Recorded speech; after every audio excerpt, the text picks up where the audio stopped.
Mr. Etep. That way. What's up, everybody? I hope everybody's having a lovely week. Yes, yes, indeed. Also, I have with me the real Ant-Man. What's going on, everybody? This week, we all know what Friday is.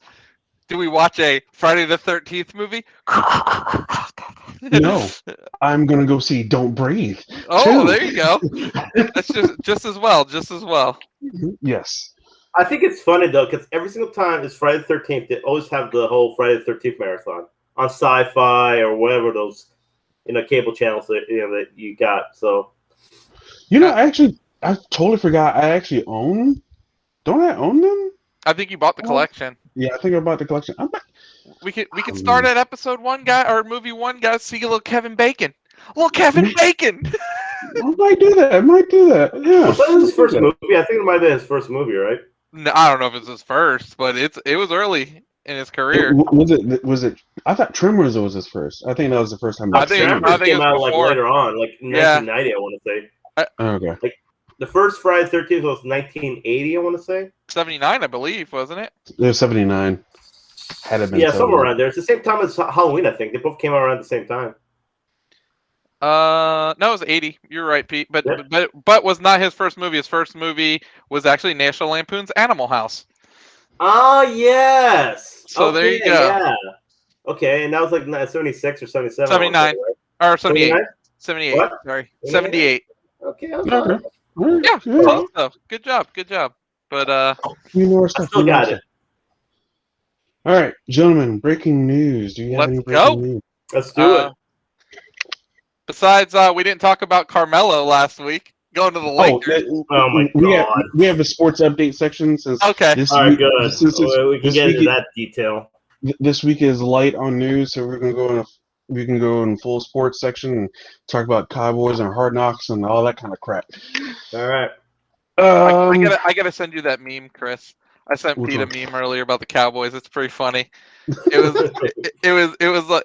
funny. It's like a young cheerleader, and then she's with two old ladies, and it says, a new Dallas Cowboys cheerleader with two from the last time they won a Super Bowl."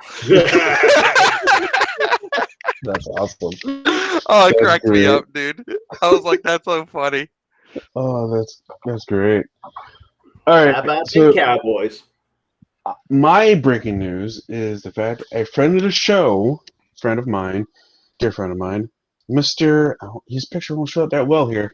His name is Mr. Gabriel Dennis. He just went in to have his kids. 3, right? Three. They Triplets. are just born.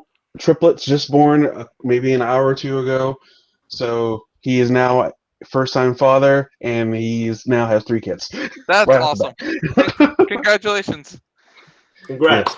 Yes. Do we have names? Yes. Hold on a second.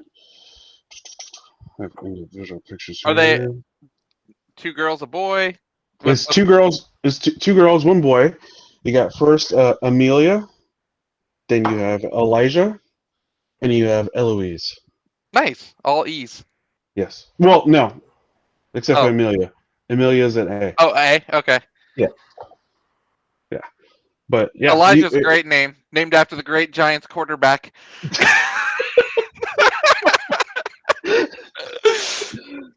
But yeah, they were pretty much due next week today, so they were only a week early, and yeah. Oh, I'm sure his wife healthy. was like looking ready to get to oh gosh, to get rid of the babies out of the tummy, man. I can't imagine having 3 in there.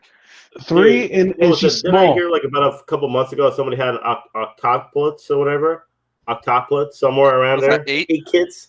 Whew. Yeah, that's crazy. That's crazy.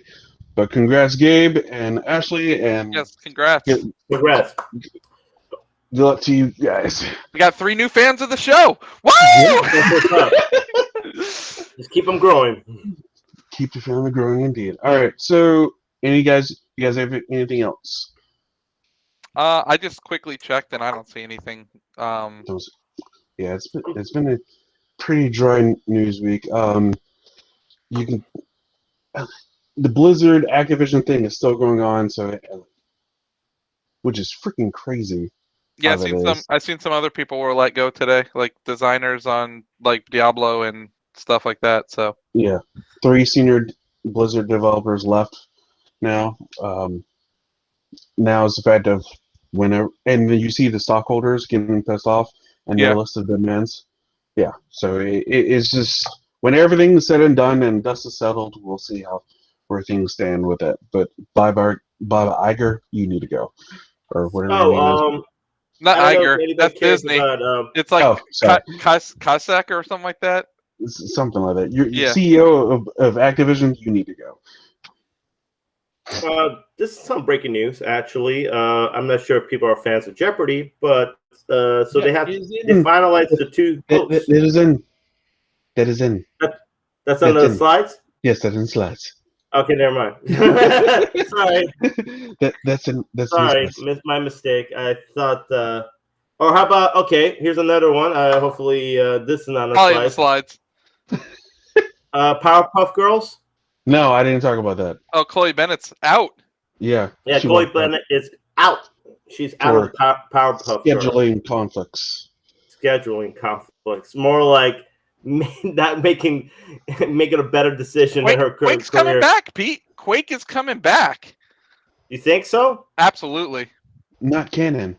Supposedly, I heard that Coulson's coming back too to the MCU. Supposedly. But what we watched today was canon. Yeah, we watched today was canon because the fact they tell you right in the beginning with the freaking thing. Yeah. Like, hey, But yeah, Chloe Bennett is no longer CW's Powerpuff Girls. I don't know if that's even going to launch that show. Honestly, It will. They'll replace her. Yeah, it probably will. I think it's a bad idea to be quite honest. I don't think that's going to do well. But hey, you know what? You never know. So then, what live action show would you want from the cartoon back in the day?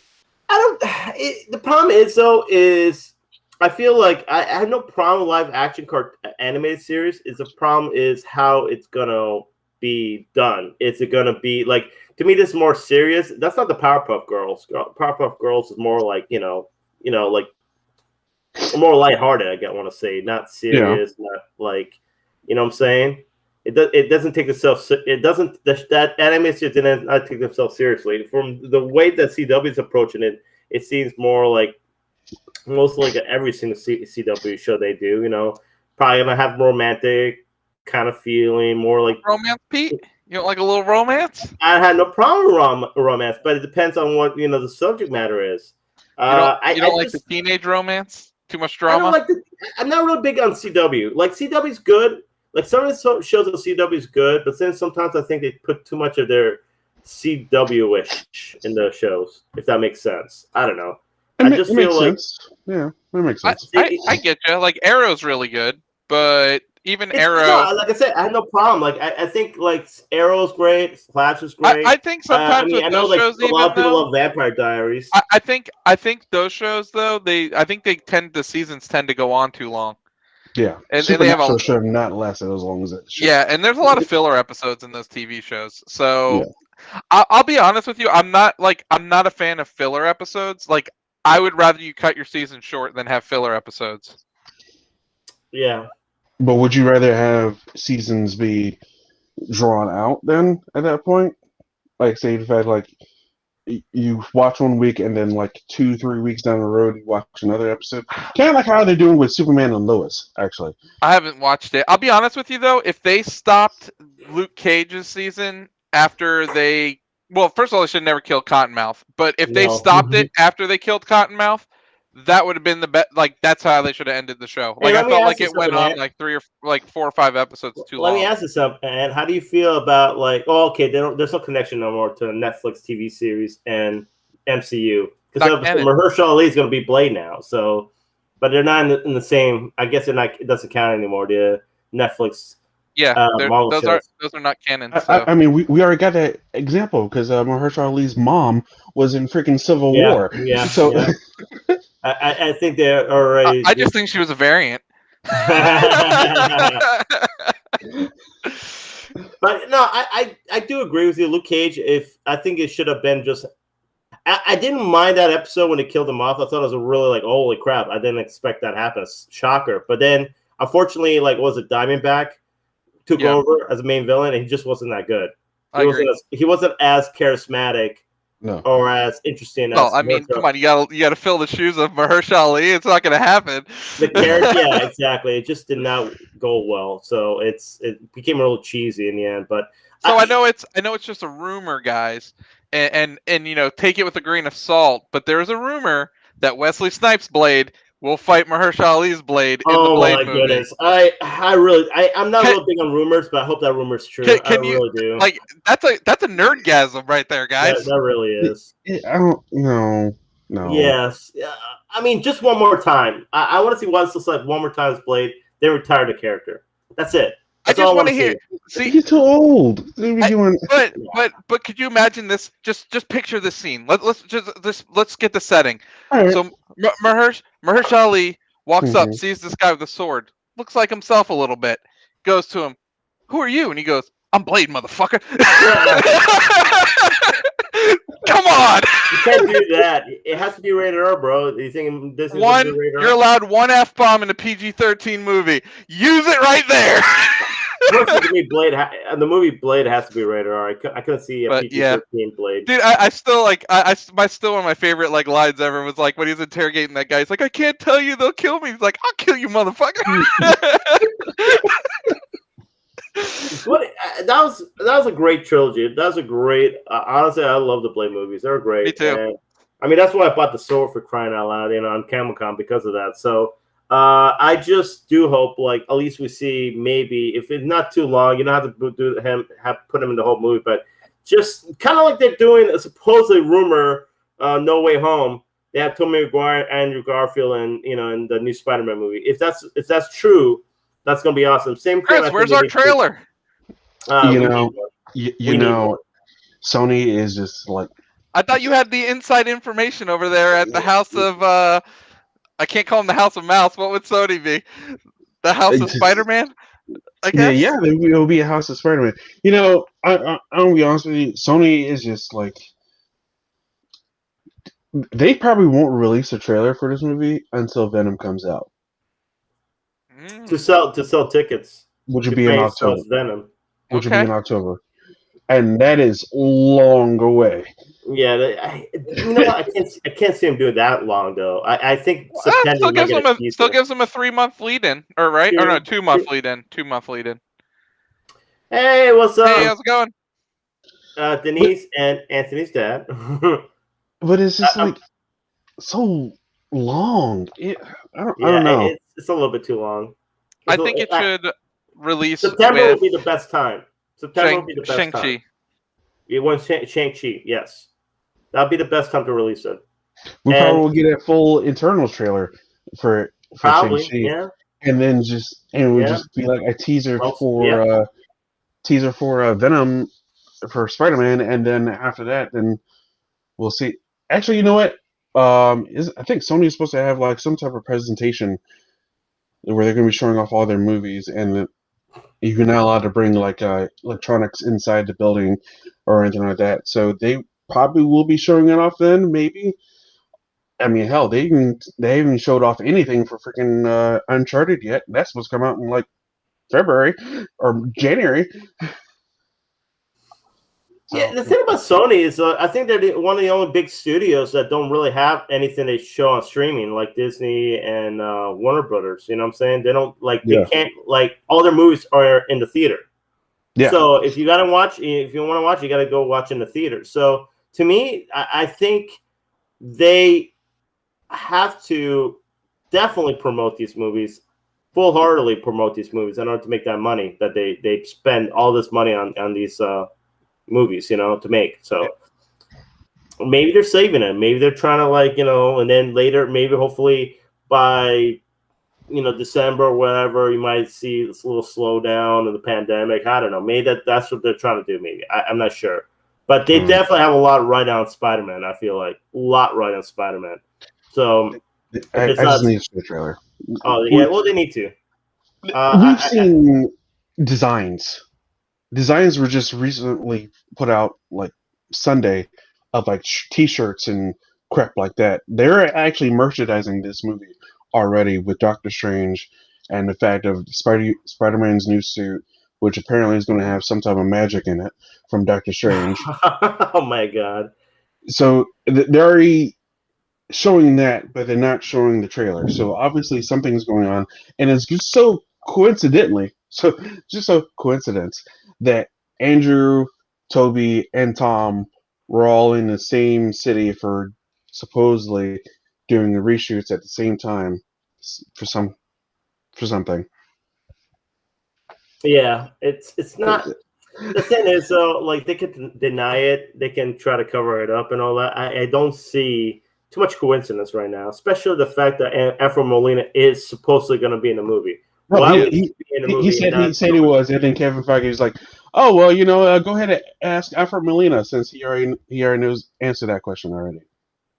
Yeah, exactly. I So mean, supposedly Jamie Foxx is in the movie, so he confirmed it as well.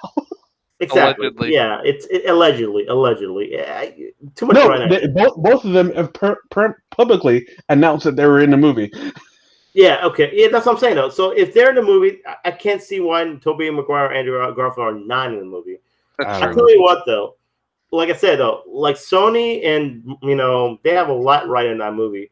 If they nail that movie, it's gonna make tons of money. I can't imagine a movie like that not make tons of money, because you literally have at least 3 generations worth of Spider-Man in one movie. Mm-hmm. Yeah. I mean, the kids who grew up on Tobey Maguire, they still think he's the best Spider-Man. There's people who really like Andrew Garfield Spider-Man, and then people who like myself feel like excuse Tom. me. Oh, yeah, Tom Holland. Sorry, I get him the names confused. Tom Holland is the best Spider-Man. So, yeah. So it's like I said, though, it's gonna be a lot right on that. It might be the best, biggest movie this year. So we'll see. We'll see. All right, Mr. Real Ant-Man, are you ready for your segment? Let's go. All right.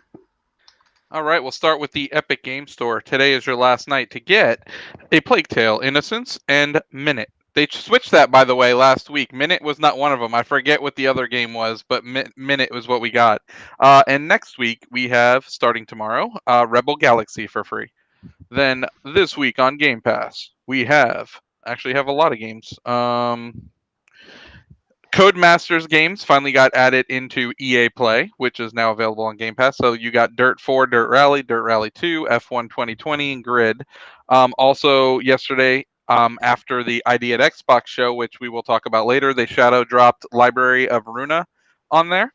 And today, after the Nintendo show, they shadow dropped Boyfriend Dungeon on there. And then tomorrow is Art of Rally, and then Friday is Hades. All right.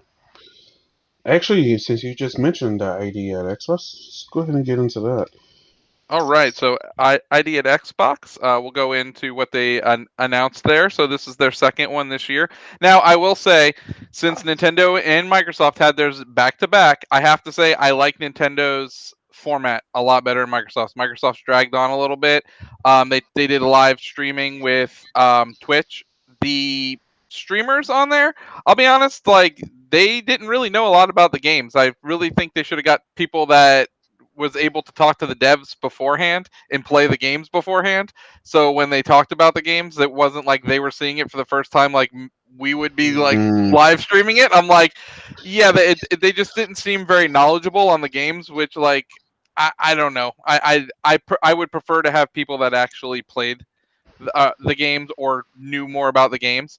And Yeah. I felt like some of the segments went on a little too long. But anyways, let's get into what they announced. So there was Lightyear Frontier, which is an open world farming exploration game where you play in mechs, co-op online. That's coming out to Xbox. There's a city building simulation game where you build cities on the back of huge like dinosaurs, kind of, I don't know, but yeah, that's called the Wandering Village. Yeah, it's like, or like flat, like huge turtles, but like you build your villages on there. There's a game that's a puzzle game similar to Portal called Lab Rat that's coming out. What I thought was the coolest game that was on there was called RPG Time: The Legend of Wright. Now, I can't do this game justice. You'll have to watch the trailer yourself. But there's a lot of hand drawn stuff in there. But it's also like mixed with like an arcade cabinet and someone's like desktop. It's really weird and interesting the way they did it. I honestly Alright. recommend going and watching the trailer for it. It's called RPG Time. We got a new trailer for Ollie Ollie World. If you haven't played, that's a skateboarding game, and it's a sequel to it. There's another game called Inked, which is a narrative, hand-driven game, puzzle game. Sam and Max remaster, which came to the Switch last year, Shadow dropped on the Xbox. That's a remake of the 360 and PC game.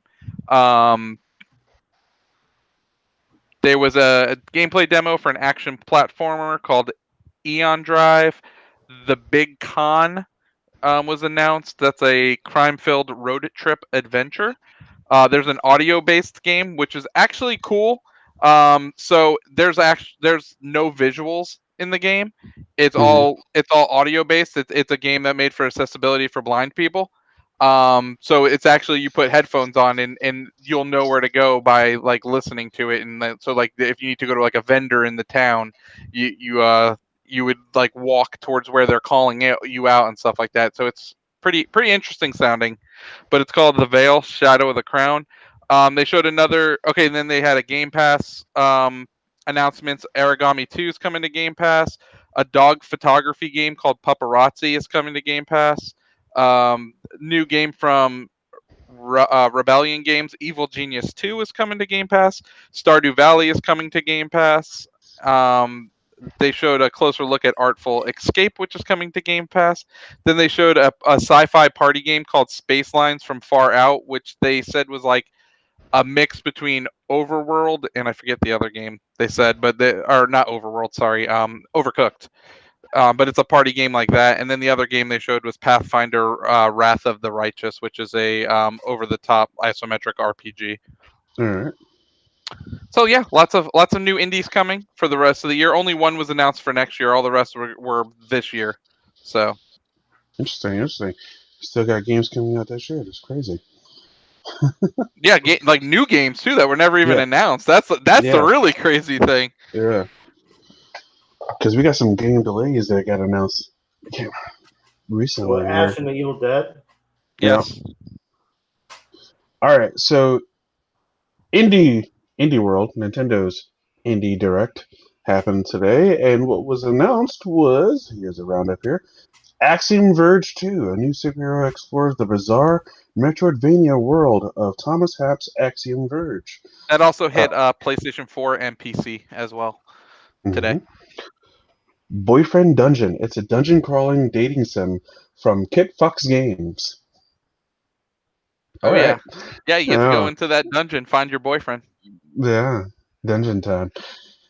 Garden Story. Solve puzzles, build gardens, and what more could you want? What more? just if you could mow the lawn in the garden. Mowing simulator. Did you see that? I did. By the way, you did. Okay. Oh, I did. Okay, because I saw that on Xbox's like YouTube channel. I was like, "What the frick is this?" And I was like, watched it. I was like, "There's actually a lawn mowing simulator game." Unbelievable. Gotta get your John Deere on. Why not?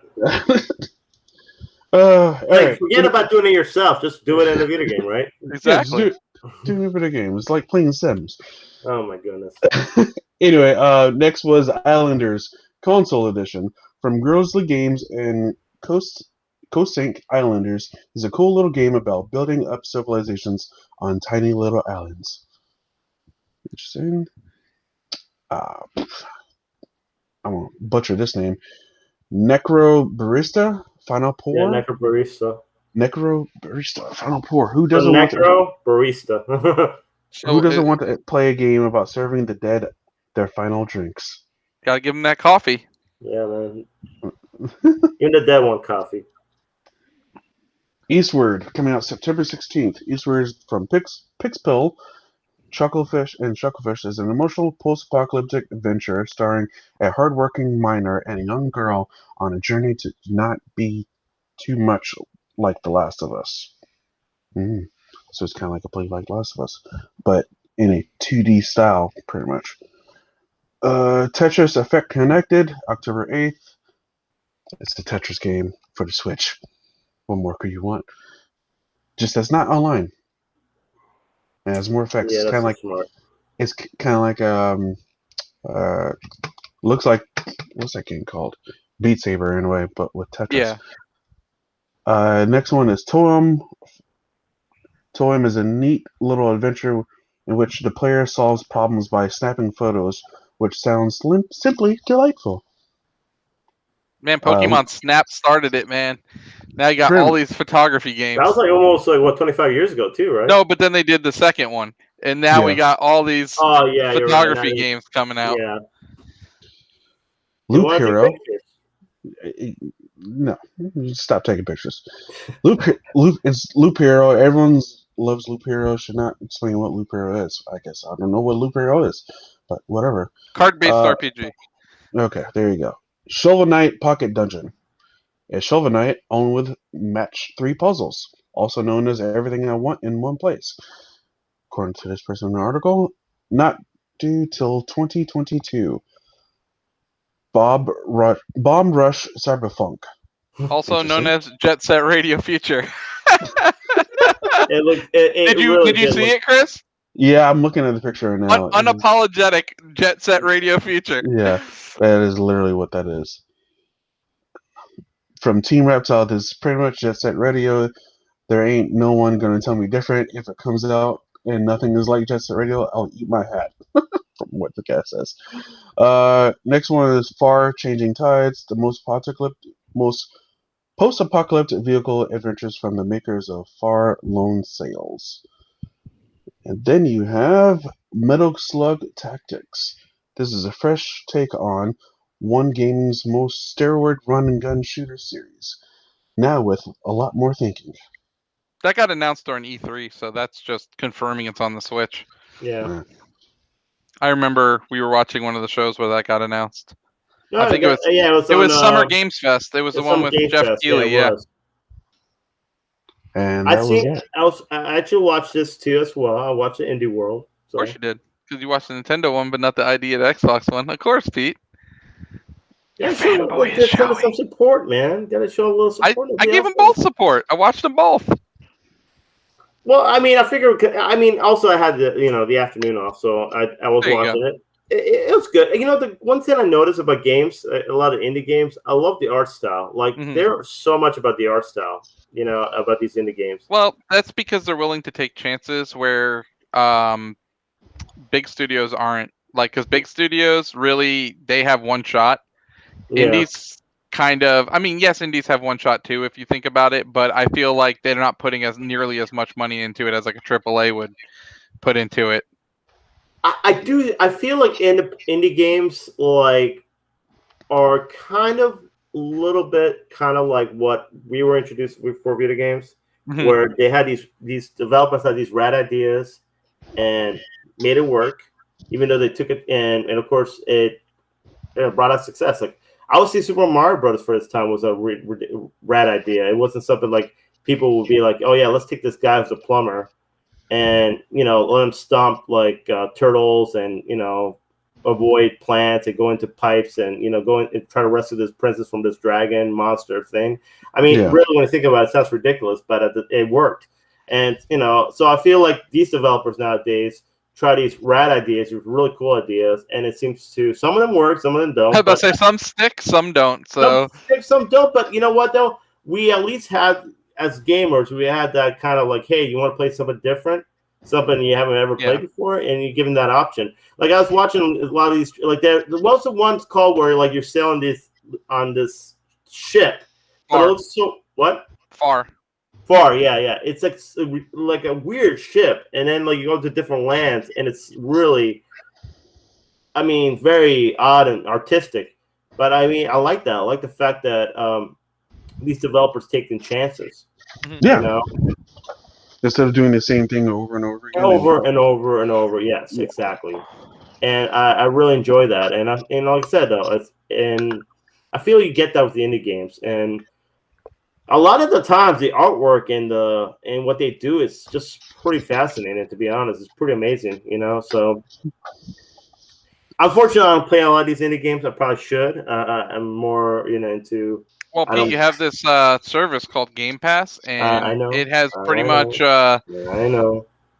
all the top indie I games know. available for you at the hit the click of a button.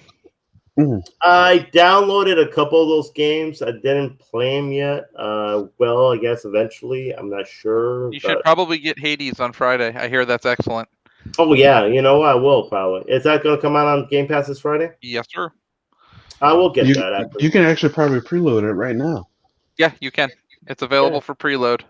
Yeah, I would definitely purchase that. And you could also get Boyfriend Dungeon right now too, Pete. Just in case you're looking for that special guy in your life. Yeah, I'm good. I wonder if that's on PC, because I might actually divulge into that maybe. Here, I'll look right now. I'll just pop open my Xbox app. Hey, I got a question, Ant. So, when I purchased the Xbox, you might know this, and I got the Game Pass for $1. Will that renew, or do I have to renew it? It doesn't renew at $1, but it will renew $14.99. No, but I'm saying renew. As long as your card's valid, it'll auto renew after 3 months. It will. Okay. Yeah. Cool. Yeah, and that's all I wanted to know. And it'll be like what, $29.99 or something like that. Ooh, there it is on PC. Wait a minute, it's gonna be $29.99. No, it's $14.99 a month. Oh, okay, I can live with that. Well, like $14.99 for 3 months. For the $14.99, and it's gonna be 3 months, so it's gonna be like $45. Oh yeah. Oh yeah. Make sure there's no discount. So if you only want them to charge you monthly, then just make sure I think you have to switch it to that. Oh, monthly. Yeah, because I think they'll just renew it for 3 months at a time. If you don't switch it, but you can switch it so it's just monthly. It don't matter. I guess either way, it don't matter really. But just want to give you a heads up. I appreciate it. But I will download Hades. I actually wanted to play that. I should have bought it on the Switch though, because that came out. Wait, Switch. Are you playing Hades on PC, Chris, or Boyfriend Dungeon? Oh, I see Boyfriend Dungeon. Boyfriend Dungeon. I thought that was available like on PC. Okay. I'm not playing it. Oh, it's only 1.8 gigs though. Look at that. He's thinking about it. The wheels are turning. No, the wheels aren't turning. I'm looking at that Microsoft Solitaire collection now. Yeah. I mean, all that is it takes the ads out. It's free anyways. I know. I just like busting your balls on it with like a Solitaire collection. Game Pass. Gotta get that Solitaire in. Yeah. Anyway, they gotta get anything on PC, dude, because I'll tell you what, like the PC Game Pass is definitely lacking compared to the Xbox Game Pass. What you mean? It's pretty good. Well, they're getting Homeworld, which looks really good. That's No, I mean more exclusives, like than anything. Oh. Like PC exclusive games. I mean, they have the Age of Empires. Like when Age of Empires 4 drops, that's gonna be awesome. Because Age of Empires is really good. You played Age of Empires yet? Yeah, Age of Empires is awesome. I like real-time strategies, but I only play them on PC because they're trash on console. They're 100%. You can't control shit. Yeah, you need mouse and keyboard for real-time strategies. And that goes throughout history, right? Like big battles throughout history, historic battles. Okay, that's so Homeworld is actually kind of interesting. That's from Sega. It's from the team that made like Rome Total War and those ones. The interesting part is you could have like armies from different eras fight each other. Like you could have like samurais fight like the Romans. So that's like really weird stuff. Didn't they do that on Spike, that TV show on Spike? Yes, they did. Okay, I thought so. Like, what was it, like Ancient Warriors or something like that was called? Yeah. Yeah, that sounds about right. And then it's funny, like they like the samurai versus this, and then like say who will win the fight, and then it's like, oh, the samurai will win because of this and this and that. Yeah, so that's pretty cool. Yeah, pretty cool. All right, now that we talked about indie developers and coming out this year, we're going to talk about the game delays that happened this year alone. Damn. Is Horizon officially delayed? Yes. Okay. Because I heard it was delayed, but I didn't see anything official. It is officially delayed. Okay. So this is every game that's been delayed in 2021 so far. Yes, they may have come out later, but this is just a list that is here. Life is Strange Remastered Collection got pushed to 2022. That was today. Yeah, that was today. Evil Dead, the game, got pushed to early 2022. Did you see why though on that one? No. So I looked into it. They're adding a single player mode. There wasn't a single player That's mode pretty beforehand. Oh, yes, I do see. So I'm guessing what happened is they were sending it to testers and they were liking it, but they probably were like, well, if I like this game's trash if I'm trying to play it by myself or I can't, like people aren't going to buy it. Right. So That's I'm weird. guessing it got sent back. Well, I think games like what was it called? Evolve, Chris, was that one that was like that, where it's like I one would person. say, yeah. Well, Evolve had like four people and then one monster. And you thinking more of like a game like Friday the 13th. That's what I was thinking of, the Friday the 13th one. Yeah, which was still like it was 4 players and then someone's controlling Jason, which is still pretty cool and pretty awesome. But you also have games like Dead by Daylight, which is actually pretty damn successful, Mm-hmm. and they come out with new characters almost seems like every 3 or 4 months. They have so many crossovers with that game; it's ridiculous. Yeah, it's freaking ridiculous. Like Evil Dead mixed with freaking Scream, and then Jigsaw and who else is in it? I've seen Stranger Leatherface. Things, right? Wasn't that in Yeah, there? Stranger Things. And is Resident also in Evil had that too, I think. there. Yep. Yeah. So many different crossovers with that game. But yes, Evil Dead has been delayed until 2022 for the single player option. Diablo Immortal has been delayed into 2022. Soup Pot, no idea what that is. But it is slated for release in August. The game is now coming to Xbox platforms and PC later this year in order to give developer more time for polishing. Okay. Icarus, long-awaited next game from original DayZ creator, was supposed to come out this year. Planned to launch in August, however, is now coming in November. Still coming this year. Stray was supposed to arrive in 2021, bringing us a tale of an adorable cat just struggling to survive in a world taken over by robots. However, the development team has opted to delay the game until 2022 so as to not to compromise on quality. You also got Crimson Desert. Don't know what that is. Remember that game that was showed off for the next gen consoles? Was it? And then like it looked cool, like a samurai feel to it, but had like a bow and arrow to it. Remember? And I made a comment on a video that I think you posted it, and it said it's coming this year. We have not heard not one word on it. That's crazy. I remember the game. Either way. Was it Bright Infinite? Yes, that sounds right. I will look it up. Have not seen anything on it. Ooh, here's some breaking news. Scarlett Johansson blacklisted by Disney. Well, I mean, she's suing them. I would blacklist someone that's suing me too.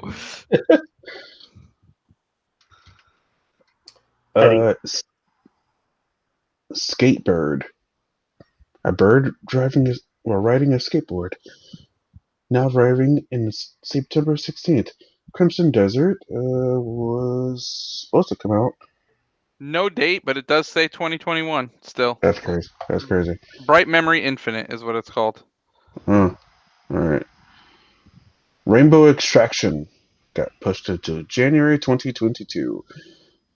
Resident Evil Reverse got pushed into 2022, which is pretty much a multiplayer mercenaries kind of game, but not really, because it was like a you could be zombies or you could be the heroes. Ghostwire Tokyo got pushed to 2022. God of War Ragnarok 2022. Let's see here. Skull and Bones. Don't know when the hell that's coming out. Never. Probably freaking never. That's vaporware right there. I have no idea when this game's coming out, and it's actually kind of surprising. Lego Star Wars: The Skywalker Saga. That thing's been delayed for how long? Years. Yeah. Originally planned to launch in spring 2021, the Lego Star Wars: The Skywalker Saga has been delayed to an unclear future date. Dear goodness gracious. All right. Riders Republic. Now moving to October 28th. The Lord of the Rings Gollum. Pushed to 2022. I think a lot of the WB stuff got pushed back because of the merger or the acquisition, whatever you want to call it. Probably, yeah. I can see that. Probably. Yeah. Kenna Burgess Spirits got pushed back a month. Prince of Persia Sands of Time. Thank frickin' God. That got pushed to unknown date because that remake that they showed looked like garbage. Hogwarts Legacy got pushed to 2022, which is heartbreaking. Gotham Knights got pushed to 2022. Vampire the Masquerade Bloodlines 2 got pushed to got pushed to 2022. So it's just So I have a list. after game after game. I have a list up, guys, of the crossovers with Dead by Daylight. So they have Halloween, Texas Chainsaw Massacre, Left 4 Dead, Nightmare on Elm Street, Saw, Death Garden, Evil Dead, Stranger Things, Silent Hill, and Resident Evil. So how's those crossovers work? Like, do you have those things of monsters in that crossover to? So I've never played it, Chris, so you can probably describe it better. So, all right. So imagine you pick a character like, okay, so Mortal Kombat. Let's stick with me here. Mortal Kombat. You pick your character. Yeah. Doesn't matter if it's a DC character. Doesn't matter if it's an actual Mortal Kombat character. You have four other people. I believe four other people. It's 4 or 3 other people with you, and then you're trying to escape this area. You're trying to get generators running and all this kind of stuff. You have a monster who's after you. It could be the guy from Scream. It could be Leatherface. It could be. Oh, really? Okay. It can be like any monster you can think of from any series that Anthony listed off, and they are trying to hunt you down. Oh, that's pretty cool. So you're hunting that person down. You can pick up that person, and you can like put them on a hook, needless to say, and have them kind of bleed out on the hook while they try to get themselves out. Also, as well, their friends can come up and actually try to get them off the hook. You can use them as bait. Okay. So it's pretty much you trying to kill everyone before they can escape. Gotcha. So there's a rumor that their next crossover is going to be with Alien's Fire Team.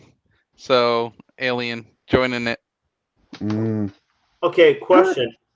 You said Dead by Daylight. This is the one. Is Until Dawn the one with like the Wendigos monsters? So you know what I'm talking about? Until Dawn. Until Dawn.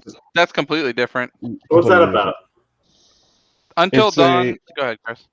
It's a Sony exclusive where they it's kind of like kids get trapped in a cabin in the woods kind of a thing, and then like you have like someone who's trying to chase them down. It's a more playable Telltale game, basically. Yeah. It's not I don't really think you fight or anything. It's more story driven than anything. It's story driven. Your choices. Yeah. Yeah, but isn't it like some sort of monsters trying to kill him too? And they have to make certain choices, like either save this person or run away. Yeah, there's that in there, but it's not like the Dead by Daylight level I was talking about. That is more like the Dead by Daylight is literally like kind of like a party game for like if all of us were in a room together and one of us was like the guy who was chasing you, and you'd be like, "Oh, you're not gonna get me! Ha ha ha ha! Let me run away!" Yeah. Okay. But like the Until Dawn is more lines the fact that we're playing as a story. We're playing through to see who can survive. Yeah, it's like more of the Telltale game Until Dawn, right? Yeah. Okay. Yeah, I was just for some reason getting both. I guess because of the Daylight Until Dawn kind of thing, getting them confused. So. Okay. There's also 7 Days to Die, Pete, too. Oh my god. That's a survival game. You see, I don't play horror games, so I'm just so like kind of in the dark with some of these games. Also, Dead Space is coming back, Pete. Oh, I know that. Also, you got an Alien game coming out actually later this month. Yeah. It's about 2 weeks. Yeah. Fire Squad Elite, is that what it's called? Or Fire Team Elite? Fire Team Elite. Yeah, I'm probably not gonna play any of those games. I'm not real big on horror games. Understandable. He's scared. You're scared. That's true. All right, and that's it for game delays. Now going into What If? All right. Episode 1 review. Spoiler review, right? Spoilers, yes. Full spoilers if anybody's watching. Full spoilers. I want to come back. All right, so we get to see what if Peggy Carter took the serum instead of Steve Rogers? Also, what if the fact that happened and then Steve Rogers became freaking Iron Man? Or would you call it the first War Machine? Because he was kind of like a War Machine in a way. He's like Mach 1 Iron Man. I guess, like, kind of the first Iron Man movie where Tony made his Iron Man suit in a cave. Yeah. Yeah. Kind of like that. So that's pretty much what it was, yeah. Or Ironmonger. What did they call it? The Hydra Stomper. Stomper. Yeah, I was like, that's a great name. Yeah, it was. It was definitely good. Yes. For like the 30 minutes that this episode was, I was like, it literally took like every story beat moment from Captain America 1 and kind of replaced it with Peggy. And it was actually done really well, and I was actually kind of really surprised by it. It even brought back Hugo Weaving for it. It sounded like, I don't know if it was actually him. I don't know if it's him, but it definitely sounded like him. Yeah, definitely sounded like him. And Haley Atwell did return for Peggy Carter, and Dominic Cooper returned for Mr. Stark. Howard Stark. Chris Evans was not there. No, that's definitely not his voice. definitely not his voice. No. But it was definitely a good entry. Anthony, so I went into this not really expecting that much from this show. Maybe because I'm not like overly excited about everything that's coming out, like when it comes to Marvel and anything. But I thoroughly really enjoyed this. I thought it was really good. The animation's sick, awesome animation. I really love the animation style. The action scenes were great. Story's good. I definitely like the fact that. So I kind of want to go back and watch first Captain America because I want to see that scene because he even the Watcher, voiced by help me out Jeffrey here. Wright. Wright. Yeah, voiced by Jeffrey Wright, who was great. He said, like, there's a moment right before, like, Steve Rogers gets super serum. They said, like, Haley Atwell's character, Carter, Peggy Carter. She made a choice instead of going up to watch him. She stayed with them. So I want to see the movie because I don't remember exactly how that played out. Didn't she find the briefcase in the room? I thought, she was upstairs observing. Instead, she said, "No, I'm gonna stay down here." Remember? She was upstairs. She was upstairs. They were saying that, so I kind of want to watch that scene again because I'm like, I want to say that she saw like the guy with the bomb and like she started fighting him. Steve saw him, right? No, I think it was Peggy. Because see, that still doesn't make sense then, because he blew it up before Steve went in. Either way, wouldn't he have blown it up before Steve went into the chamber? It was after, I remember. I think they blew it up after, not before. It was after. Yeah, but is that because Peggy went upstairs? That's what I'm saying. Possibly. Like, did that delay him from blowing it up? Possibly, yeah. Possibly. Yeah. Because she right away saw it, and that's what she acted. So, and that caused that whole thing to happen. But so I ended up, like, what happened was the guy shot Steve.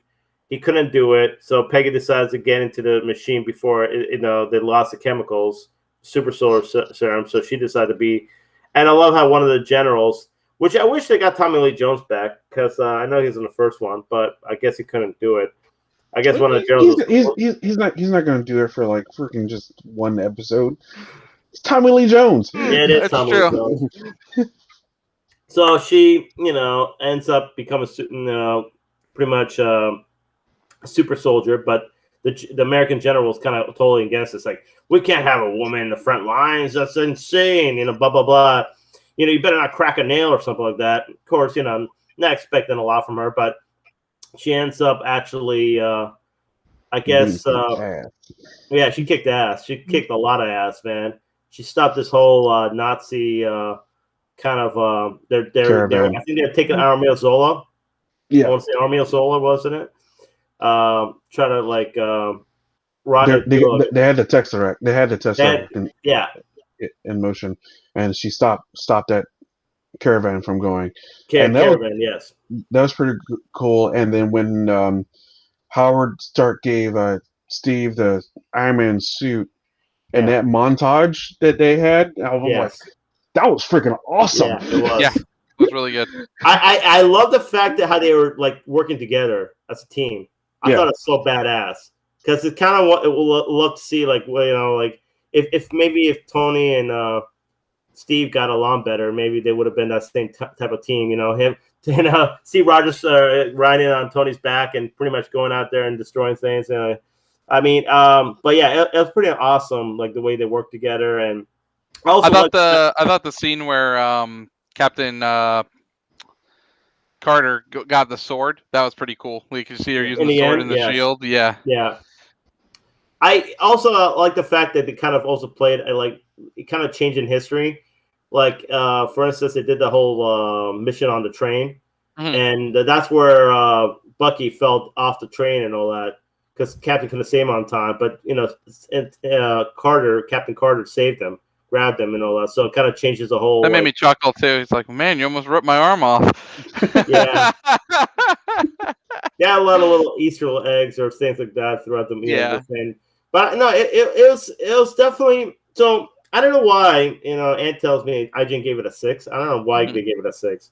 It seems ridiculous. I think the episode definitely is an 8 out of 10. I would say at least an 8 out of 10. I thought it was really good. Definitely played off very well. Definitely homage to the first Captain America movie. But it did it in a way where you're not doing the same movie. You're kind of changing little things of the story, Well, that and they basically got to the points where you needed to see. They didn't like beat around the bush. They're like, okay, we're going to get to the main points of the movie and move on from there. Yes. I think, honestly, if this show of the quality, if this is a quality of shows that Marvel's going to put up with What If, I'm very excited for the next for this whole season, or even then some. It's crazy the voice talent that came back to do. Like I can't believe they couldn't get Chris Evans to do it. Like literally, almost every single person came back.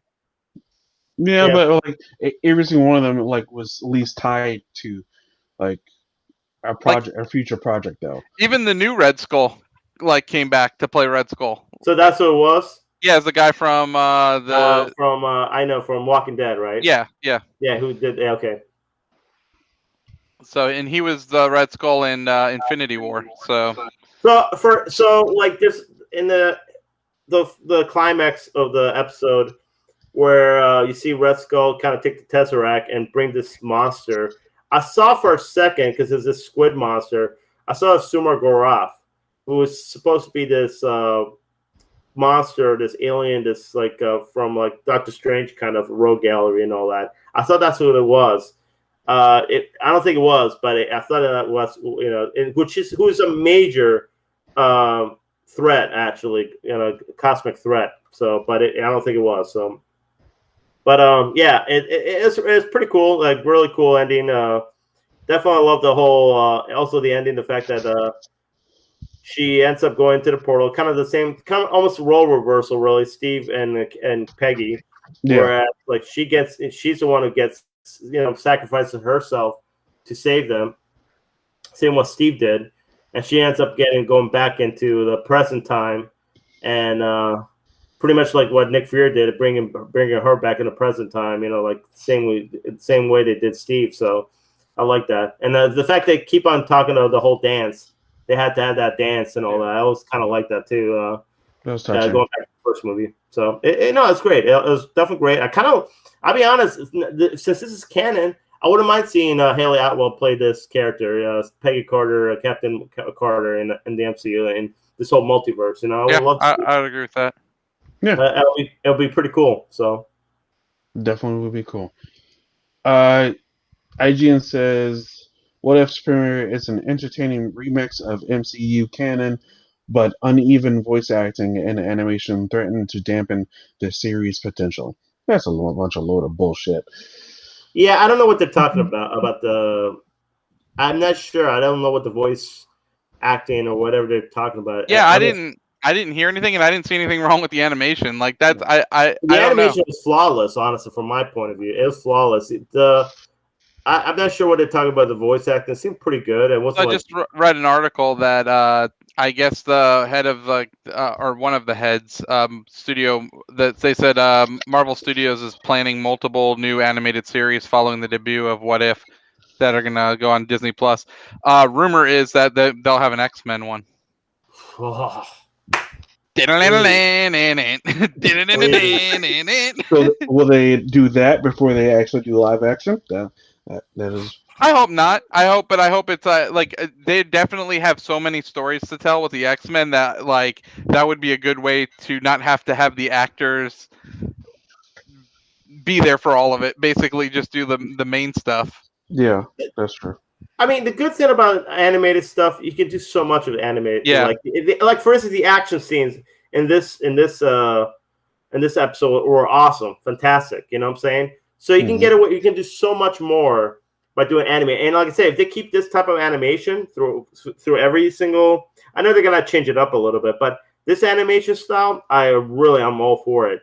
Just keep this type of animation stuff for all their animated projects, dude. I'm in. I'll watch everything. So, and also the fact that I like the fact that it's kind of mature too. It wasn't just like a cartoon. There were people getting shot and killed. Yeah. In this episode. Yeah. So it wasn't kind of like it's pretty much PG-13. So I like that. Yes, definitely. I like that indeed. All right, we both like it, and well, all three of us liked it. Yeah. And we can't wait to see more next week, next Friday. Yes. Yeah, I actually think it's the best thing they've done since Marvel Studios has done since Endgame. Not counting Spider-Man. Okay. Yeah, I second that. I think it's the best thing it's done since Endgame. But this is so far after one episode. I'm already digging it more than the 3 series. I'm actually excited for next week. Wow. All right. Yeah, it was really solid, very good. I'm not that far into it, but I am into it. You know what I think it is, Chris? It's there. We're not dabbling in the multiverse anymore. It's here. This is the multiverse. Like we're not no fake outs anymore. I get it and I understand it, but still, this is just one episode. Okay. Let me ask you something. Out of all the from what we know from the trailer, which one are you looking forward to? One of these episodes? Oh, Yondu taking T'Challa.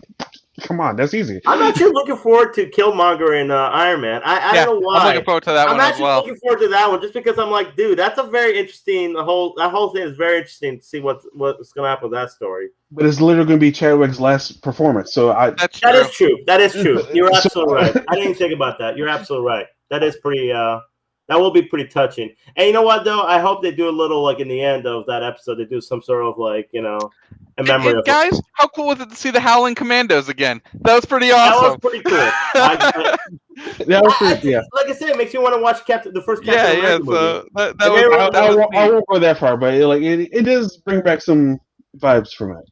Yeah, absolutely. Yeah, I kind of want to watch the first Captain America movie, even though it's not a great movie. It's still something that I wouldn't mind going back and watch. Yeah. All right. So we didn't talk about sports in it feels like forever. So let's have at it. Freaking Russell Westbrook going to the Lakers. Carmelo Anthony going to the Lakers. The guy from the Lakers fumbled all types of bags. That was ridiculous. The Lakers, man. What the hell? They're trying to be like the Nets. What you mean? That's true. The Knicks got Kemba Walker, though. So where do you guys see your Knicks going this year? I think they will be better than they were last year. I don't know if they are. I don't know, man, because I don't think we were that far behind the Bucks last year. I felt Probably like we not. were a piece or two behind the Bucks, and they're the Okay. champions.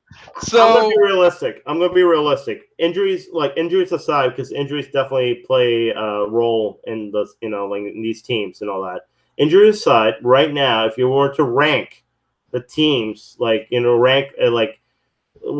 the East going to be next year. So Bucks number one, definitely Bucks number one, because Giannis is a freaking stud. After this whole he was playoffs, playing on he's a another stud. level. There's no like denying he's a top guy. There's no and the fact that he won a championship, nobody can say he's soft. Nobody can say that he can't win. He can win. He has won. Yeah. So now I think his confidence is through the roof. And he played defense. The team to beat. They're definitely the team to beat in the East. Second, you got to definitely go with the Nets because you still have Kevin Durant, you still have James Harden, you still have Kyrie Irving, and if they're all healthy, that's going to be the team that I don't see. That's the big if on that team. That's big if, yes. Yeah. Third, I would have to say Sixers. I'd have to say the Hawks, man. I mean, dude, Trae Young. I mean, that team looks like an upcoming team. They got a lot of confidence and all that. $200 million he signed on for. Who, Trae Young? Yes. Yes. He's going to be a star. million. He's going to be a star, that guy.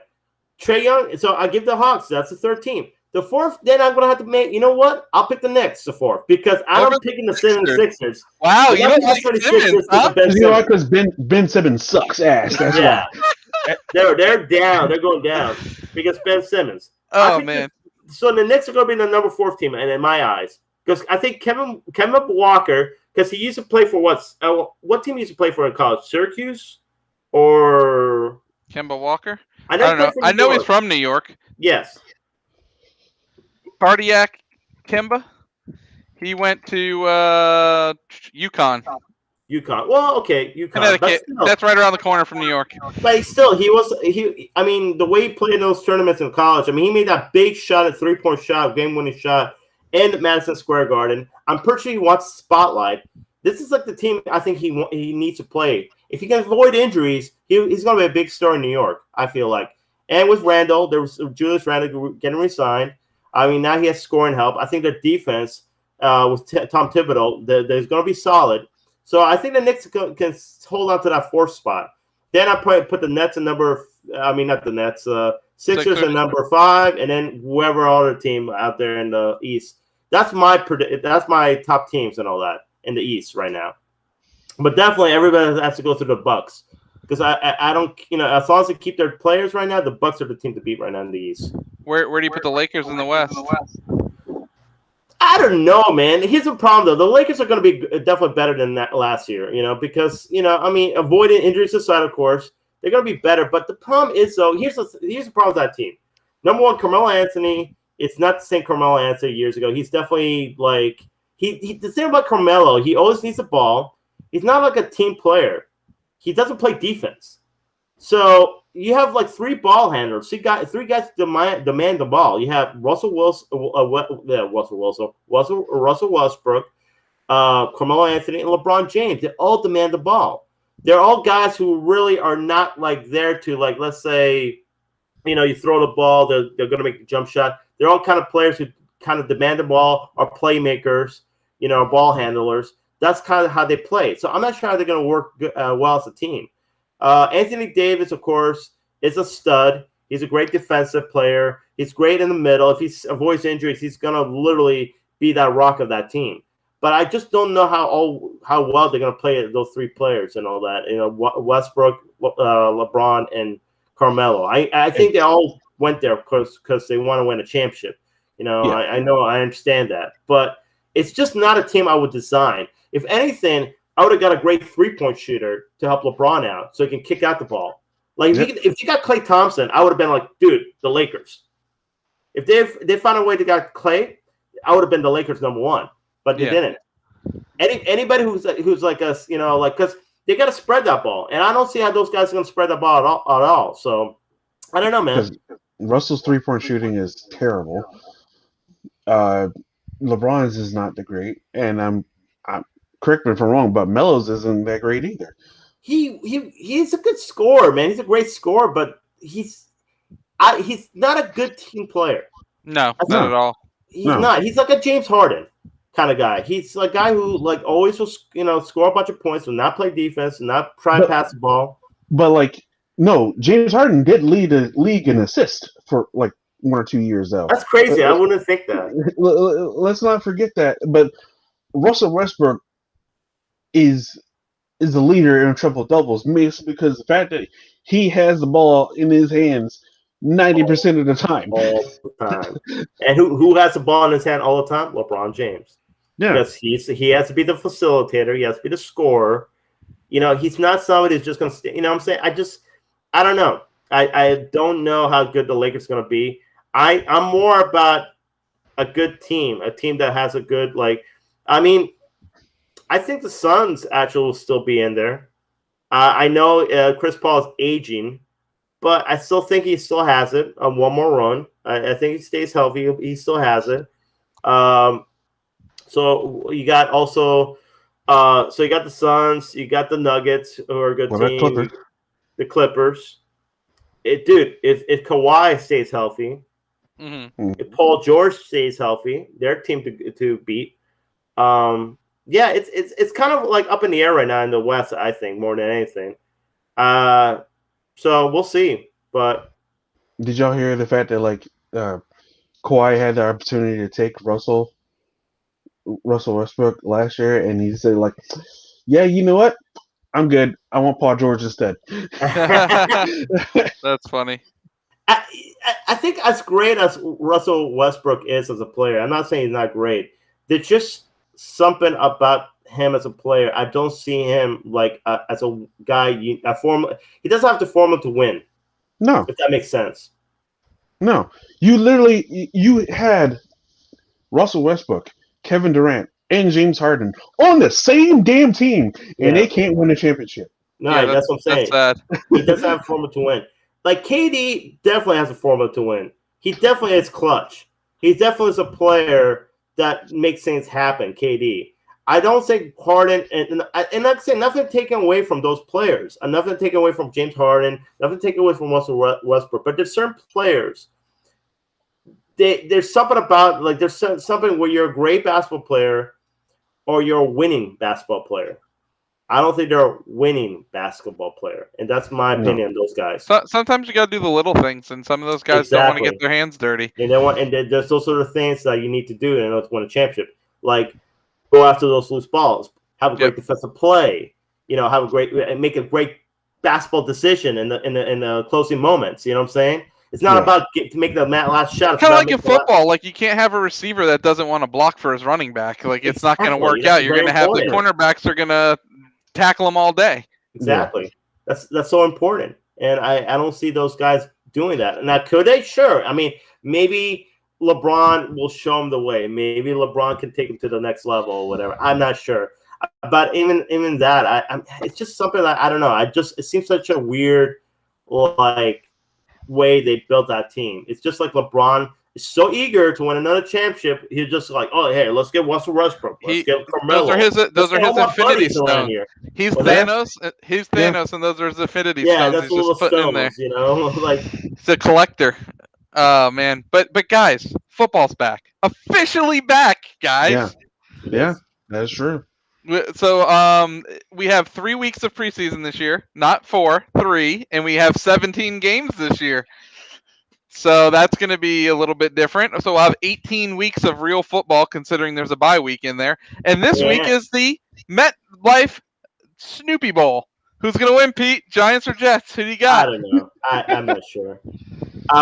So I heard that my boy Zach Wilson is struggling a little bit. Well, we knew he was going to struggle because he was late to camp. I agree. Dude, I was talking to Pete about it because I was just messing with him. I'm like, dude, when are the Jets going to sign your boy? When are they going to? He was the last draft pick signed, and because they're making a big deal about the whole bonus and all that. Yeah, stuff. And I'm like, what are the Jets doing? Just whatever the dude wants, just get him into freaking camp, or you're going to be a year behind. I know, I agree. It's not. But the worst part is there's rookie restrictions on them. Anyways, the money can only go. You can only give them so much money. Just give them whatever. Just get them in damn camp.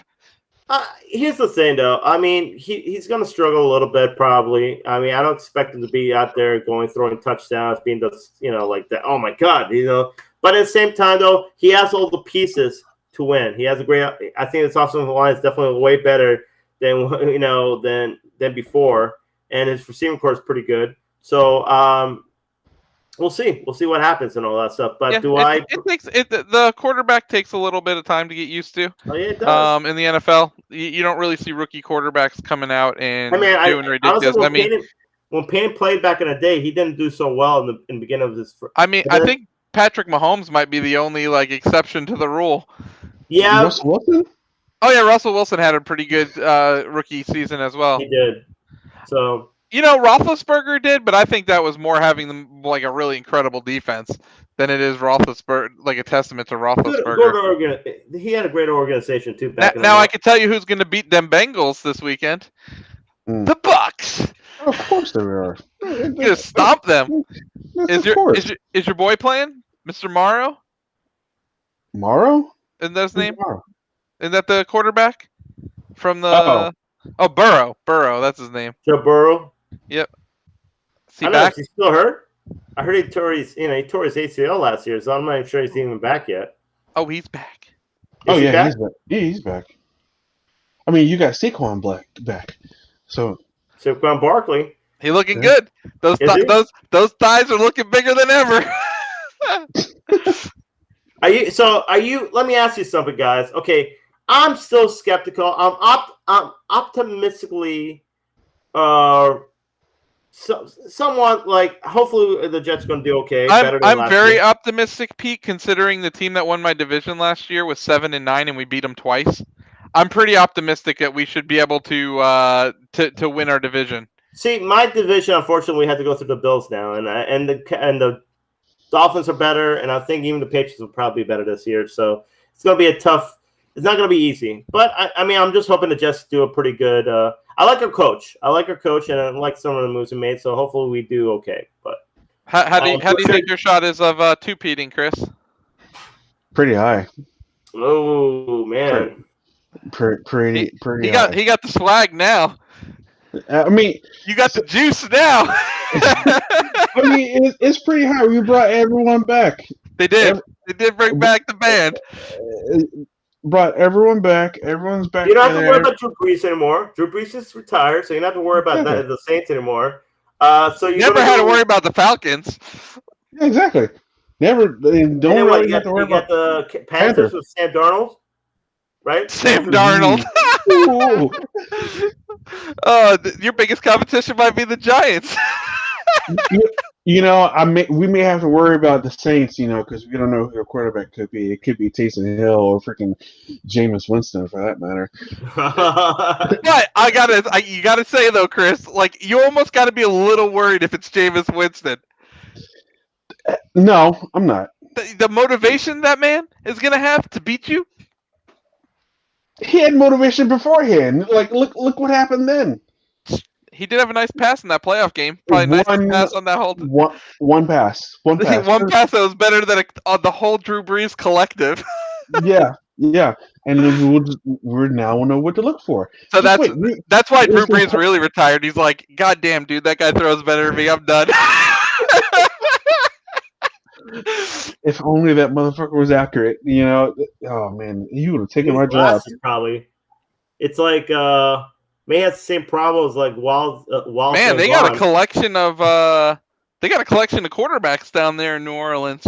They got Jameis Winston, Taysom Hill, Ian Book from Notre Dame, and Trevor Siemian from Northwestern. That's pretty decent. Who's going to be quarterback? Yeah. They don't know yet. I'll tell you what, though, that's a pretty easy job to walk into. Because having Michael Thomas and Alvin Kamara, that's nuts. But Michael Thomas is on the fence about wanting to even do anything with the Saints now. Oh, okay. They tried to contact him all off season. He ignored their phone calls. So wow. I don't know what's going on. It'll be interesting to see if Sean Payton leaves, because that sounds like there's going to be a big rebuild there. You think? I think so, man. I think there's going to be a big rebuild there. But you see Sean Payton like retire, like walking away, retiring, or you see him? I think he'd probably rather go to a cush job that's already made for him. He's a very good coach. He is a very good coach. He's going to go somewhere that has a killer offense, but has a defensive coach that can't get him over the hump. Watch, that's exactly what's going to happen. And then he's going to go there and win. So like watch, the Bills will like get out in the first round again, and then he's going to go to the Bills, and they're going to have this ridiculous team and just like destroy. Dude, the Bills are made to win now. That's what I'm saying. If they like get out in the first round, dude, they're gonna like something like that'll happen. Sign Josh Allen to $100-something million re-signing, right? Yeah. He got paid. Something like that. Speaking of big contracts, man, did you? I'm kind of changing the subject, going back to basketball. Did you see Luka, man? Oh yeah, he got paid too. Paid. Yeah. So did Seth Curry or Steph Curry. Dude, I saw the his money. What was $250 for 5 years, right? So he's getting paid. I think I want to say for a minute he's getting paid $1 a minute or something like that. Yeah, $1 a minute. That's ridiculous. Yeah, $1 a minute? No, it has to be more than that. Well, $10 a minute, not game time minute. No, I'm talking about not game time, man. Just a minute, like just sitting down a minute. Oh, I'm gonna eat a piece of steak, $1. Oh, I'm gonna have a drink of my Coke, $1. Yeah, or something like that. Man, he's the real top dollar. It's like, oh, let me go ahead and take an 8-hour nap. Let me go ahead and do that. Oh, look at that! I made so much money right there. Man, take a nap for an hour, Chris. You could buy a new video game. There you go. No, it has to be like an hour and a half. Just yeah, that's right. They went up a little bit. Games nowadays. I get that 4K. It's just insane, but yeah. Do we have anything else in sports updates? I am good on sports. Well, yeah. So this Saturday we'll definitely have something to talk about because all these preseason games are going to be playing. Oh yeah. So, yeah. Do you guys quick? Do you guys think that? Do you think we'll see the starters sooner now that there's only 3 games? Because I remember, like in previous years, or do you think like you don't really like you see him for like one drive in the first game, but do you think we're gonna see him for like a whole like quarter, the starters, or do you think like? Because I mean, all the problem is they want to avoid injuries too. Yeah, but and all the how are they doing cuts this year? Because all the cuts used to come after the 4th game, right? Or between the 3rd and 4th? Yeah, like I don't know. I guess they're gonna have. Yeah, I guess like that's the thing though. Wouldn't it be even? That's what I'm saying. Why even leave the starters? The whole point is for these cuts is to see who's actually good or not for the guys you have. So you start cutting them. So I'm pretty sure the starters will have only a quarter, and then after that, all the other players or rookies are going to start playing, seeing who's good or not, who's worth keeping or not. So. Yeah. By the 3rd game, you should probably already know who you got. Third game, you should know who you have. So yeah, after the 3rd game, there's probably cuts. They'll probably cut them. Yeah. So I think that's how they do it in Madden too. So they're at 90 here. I'm looking it up real quick. The next Tuesday they have to go. Or I'm sorry, next Tuesday they have to go to 85. The following Tuesday, they have to go to 80. Holy crap, dude. Then they go to 53 from 80 after the final. Dude, they have to cut 27 people after the last preseason game.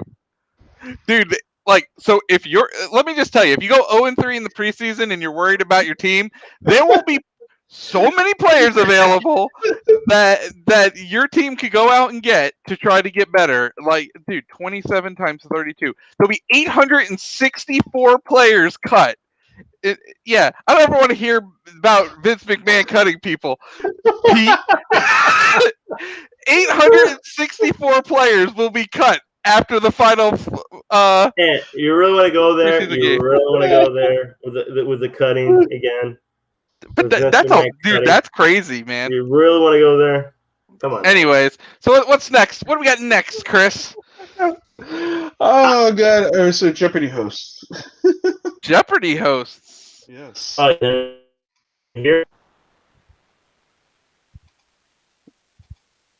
I have no clue who that guy is, and that's Blossom. that is Blossom Or Amy. from Big Bang. Yeah, Yeah. Big Bang. Yeah. Mike Richards and Mayim Bialik will be the new host. Mayim Bialik will be the special events host, and Mike Richards will be the normal host. Who is this guy? So Mike Richards, time the producer for all these stuff, and Pete they was say breaking he's up. Chris, Yeah, can Pete- you? Yeah, Pete, you're breaking up. So who's Mike? Who's Mike Richards, Chris? Let me Google this dude real quick. Should I refresh, guys? Yeah, refresh, Pete, because you're like breaking up super bad. Mike Richards is an American television producer and game show host. Richards is set to succeed Alex Trebek as host in Daily Jeopardy show. Blah blah blah.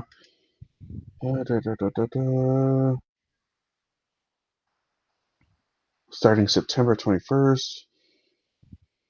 Second host in Beauty and Geek. Produced numerous game shows, including Weakest Link. He also was a producer on Price is Right, Let's Make a Deal. So he's more of a producer than he was actually a host. Interesting. Yeah. He just turned from producer to being a host. All right. Well, I haven't seen him do it, so I can't. I don't have a say in if he's good or not. But interesting. Yeah, interesting. Oh, there's Pete. There you go.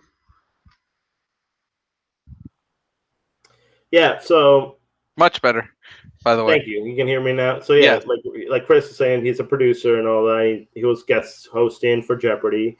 They say he did pretty well. I probably would have preferred Ken Jennings because Ken Jennings is usually like the champion, Jeopardy champion all the time. Like he's like pretty much smartest man in the world. I mean, he's won like almost every tournament. But I think, I mean, it makes sense going with this guy. He's more of a no-name. And he has, like, I guess, experience with Jeopardy and all that. And I feel like with Ken Jennings, you can always bring him, like, if you have Tournament of Champions, you can always bring him back and have him do it. Molly Ballack, I think it's definitely a good choice as well because she, not only is she, you know, pretty, not popular celebrity, but pretty, you know, well-known, somewhat well-known. And I She's think known amongst the nerds. and she can definitely back up her intelligence. I feel like she's somebody who definitely can back up her, you know, what she knows. So it's definitely a good choice. It's hard. I don't know if they can really replace Alex Trebek. I feel like Alex Trebek was like the perfect Jeopardy host, but in the same time, you have to find some sort of substitution and try to move on. So yeah, I think he'll do well. All right. I'll probably watch an episode. I haven't watched the episode of Jeopardy in a long time. I'll be honest, dude. Like, okay, so I don't go out of my way to watch Jeopardy, but anytime I see it, I always like looking at the question, like, can I answer that? Can I answer that? I'm always kind of trying to test myself and all that. So I'm very, even though Jeopardy is definitely above my whole, like, when it comes to knowledge and all that stuff, like a lot of the times I'm just kind of like, oh shit, okay, I didn't know that or didn't know that as well. I was like test myself, and it's cool to, you know, find out all this little trivia and, you know, stuff like that. So yeah. But Jeopardy's been going on for what, almost 40 years now. So and it's still gonna keep on going on. So one of the most recognizable tunes, the yeah. Definitely. All right, Anthony, your Rocket Pass. Oh yeah, so Rocket Pass 4 starts today. They are going Western. There's a trailer, awesome. So let's watch it. There you go.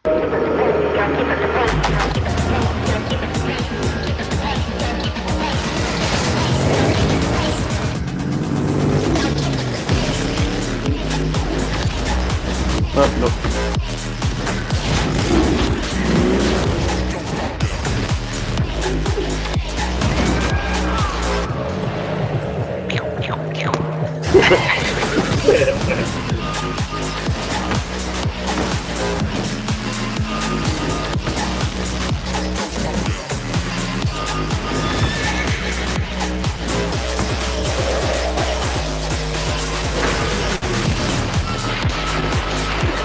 I like that.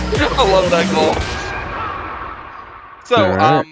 with the Rocket Pass, with all the Western themed stuff, also brought a couple of little changes to the game.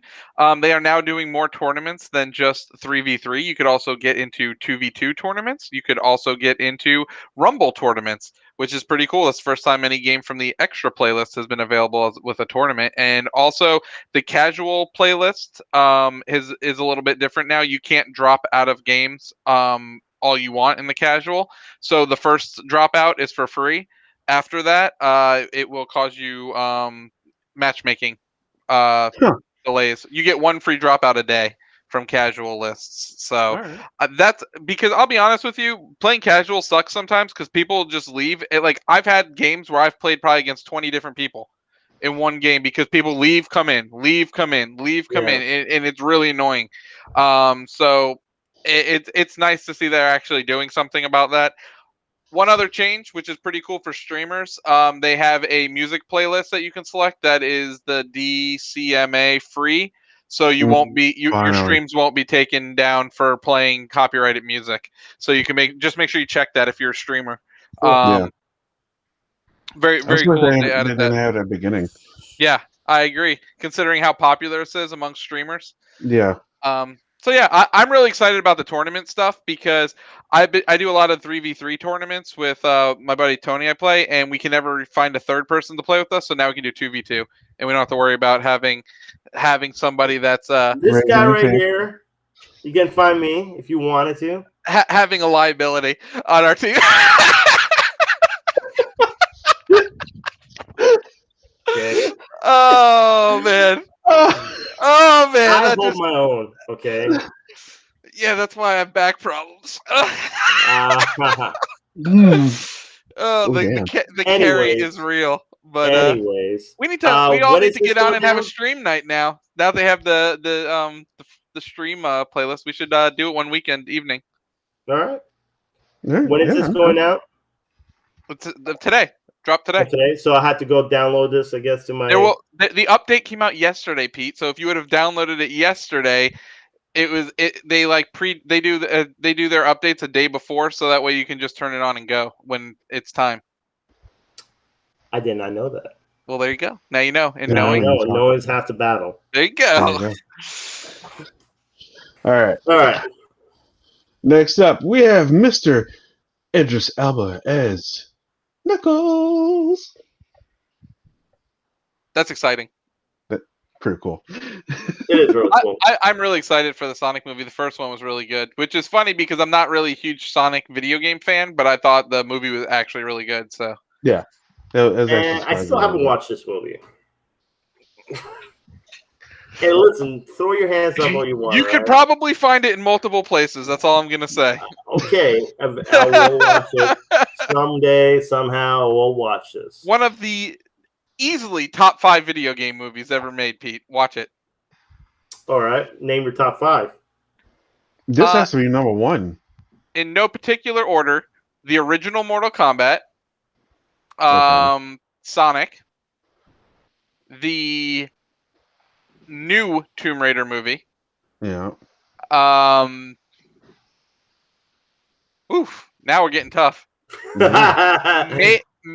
Silent Hill. I'll go with that one. The original Silent Hill. I like that. See, I like the Resident Evil movies, but not because they're based off Resident Evil. I just think they're enjoyable movies, but I wouldn't say top 5. Yeah. Hold on. What would number 5 be? How about Detective Pikachu? We might be able to throw Detective Pikachu in there. Definitely not Street Fighter. Definitely not Far Cry, because that's Far Cry from a good movie. What? How about Prince of Persia? No. What was one you said, Chris? The Witcher. Well, it's not a movie, but that is a TV show. But yeah, I get. Well, yeah, but that's more based off the book too. So that's like hard to. That's tough, isn't it? When you have to think about it. I have my list, I think. All right, so I'm gonna go with Sonic the Hedgehog, Number one. number one. Wow. Uh,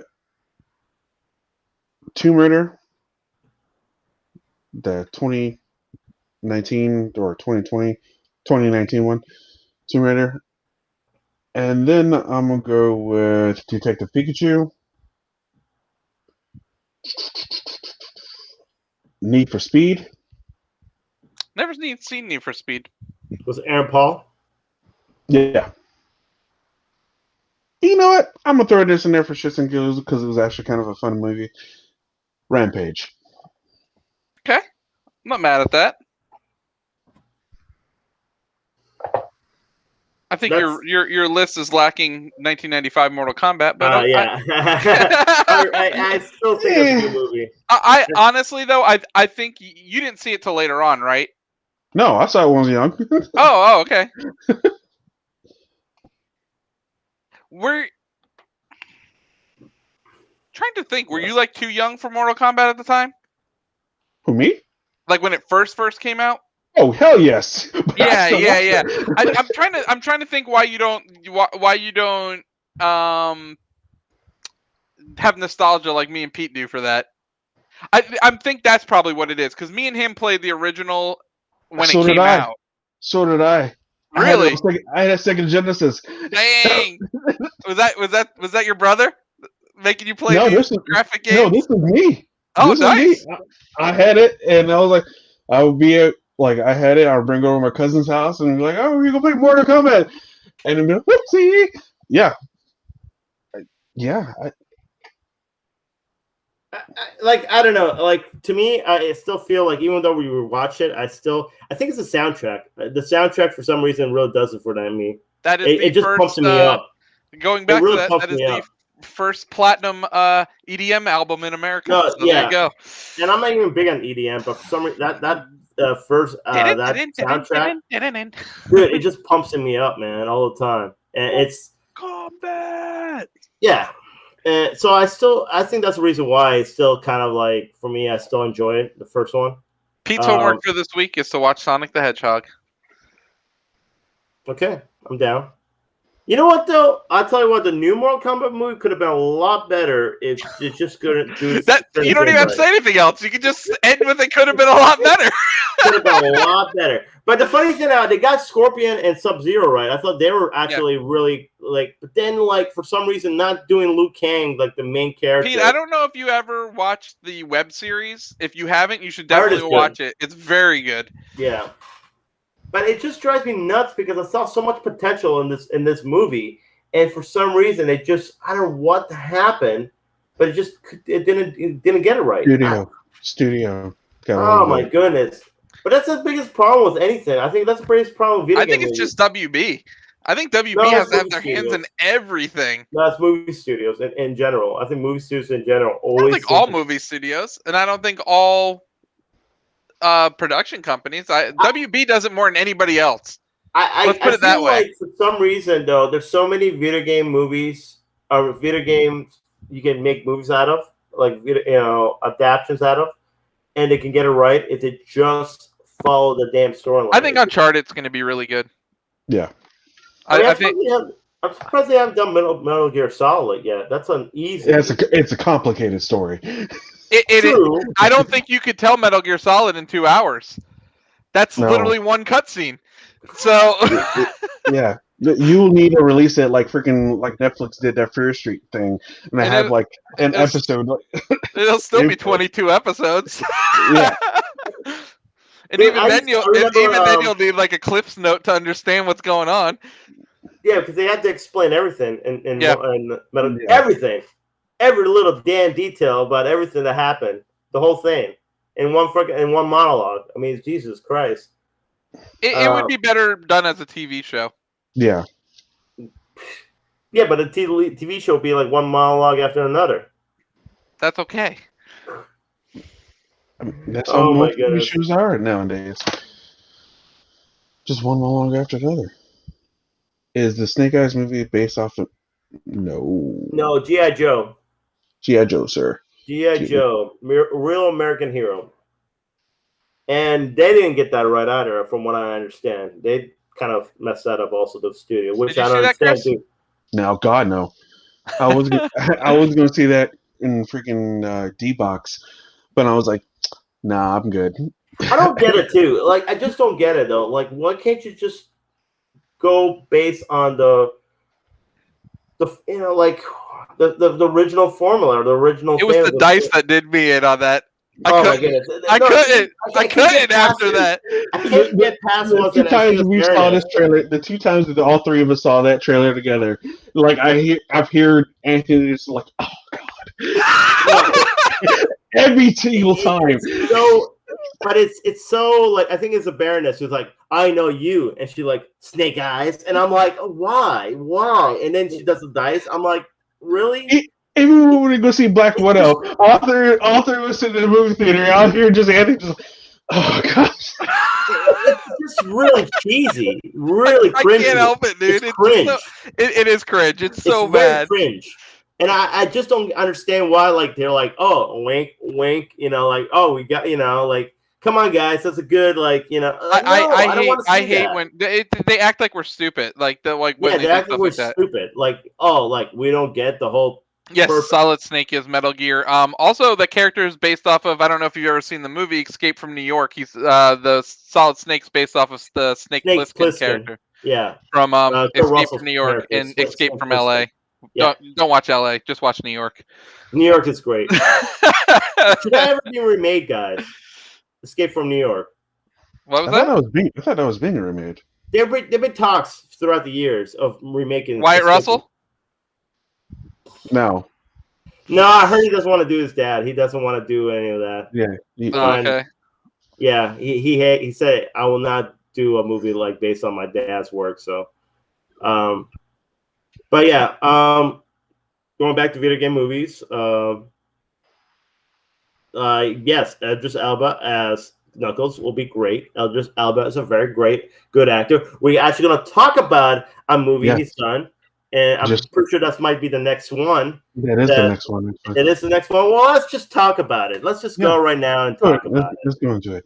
The Suicide Squad. Spoiler review. Big spoiler. So, James Gunn, you can do no wrong in my eyes right now. Not gonna lie, I thoroughly enjoyed it. I'm probably gonna be called a fanboy after my review of it. I personally really enjoyed it. The beginning was just freaking hilarious. I laughed throughout the whole entire movie, even to the point where the shoot off between Idris and John Cena, they're sitting like just shooting guys and just like the most coolest way they can do it. They're like, oh yeah, I shot this guy as non-lethal. Oh, why are you using explosives? Because what you're showing off is dope as fuck. Come on.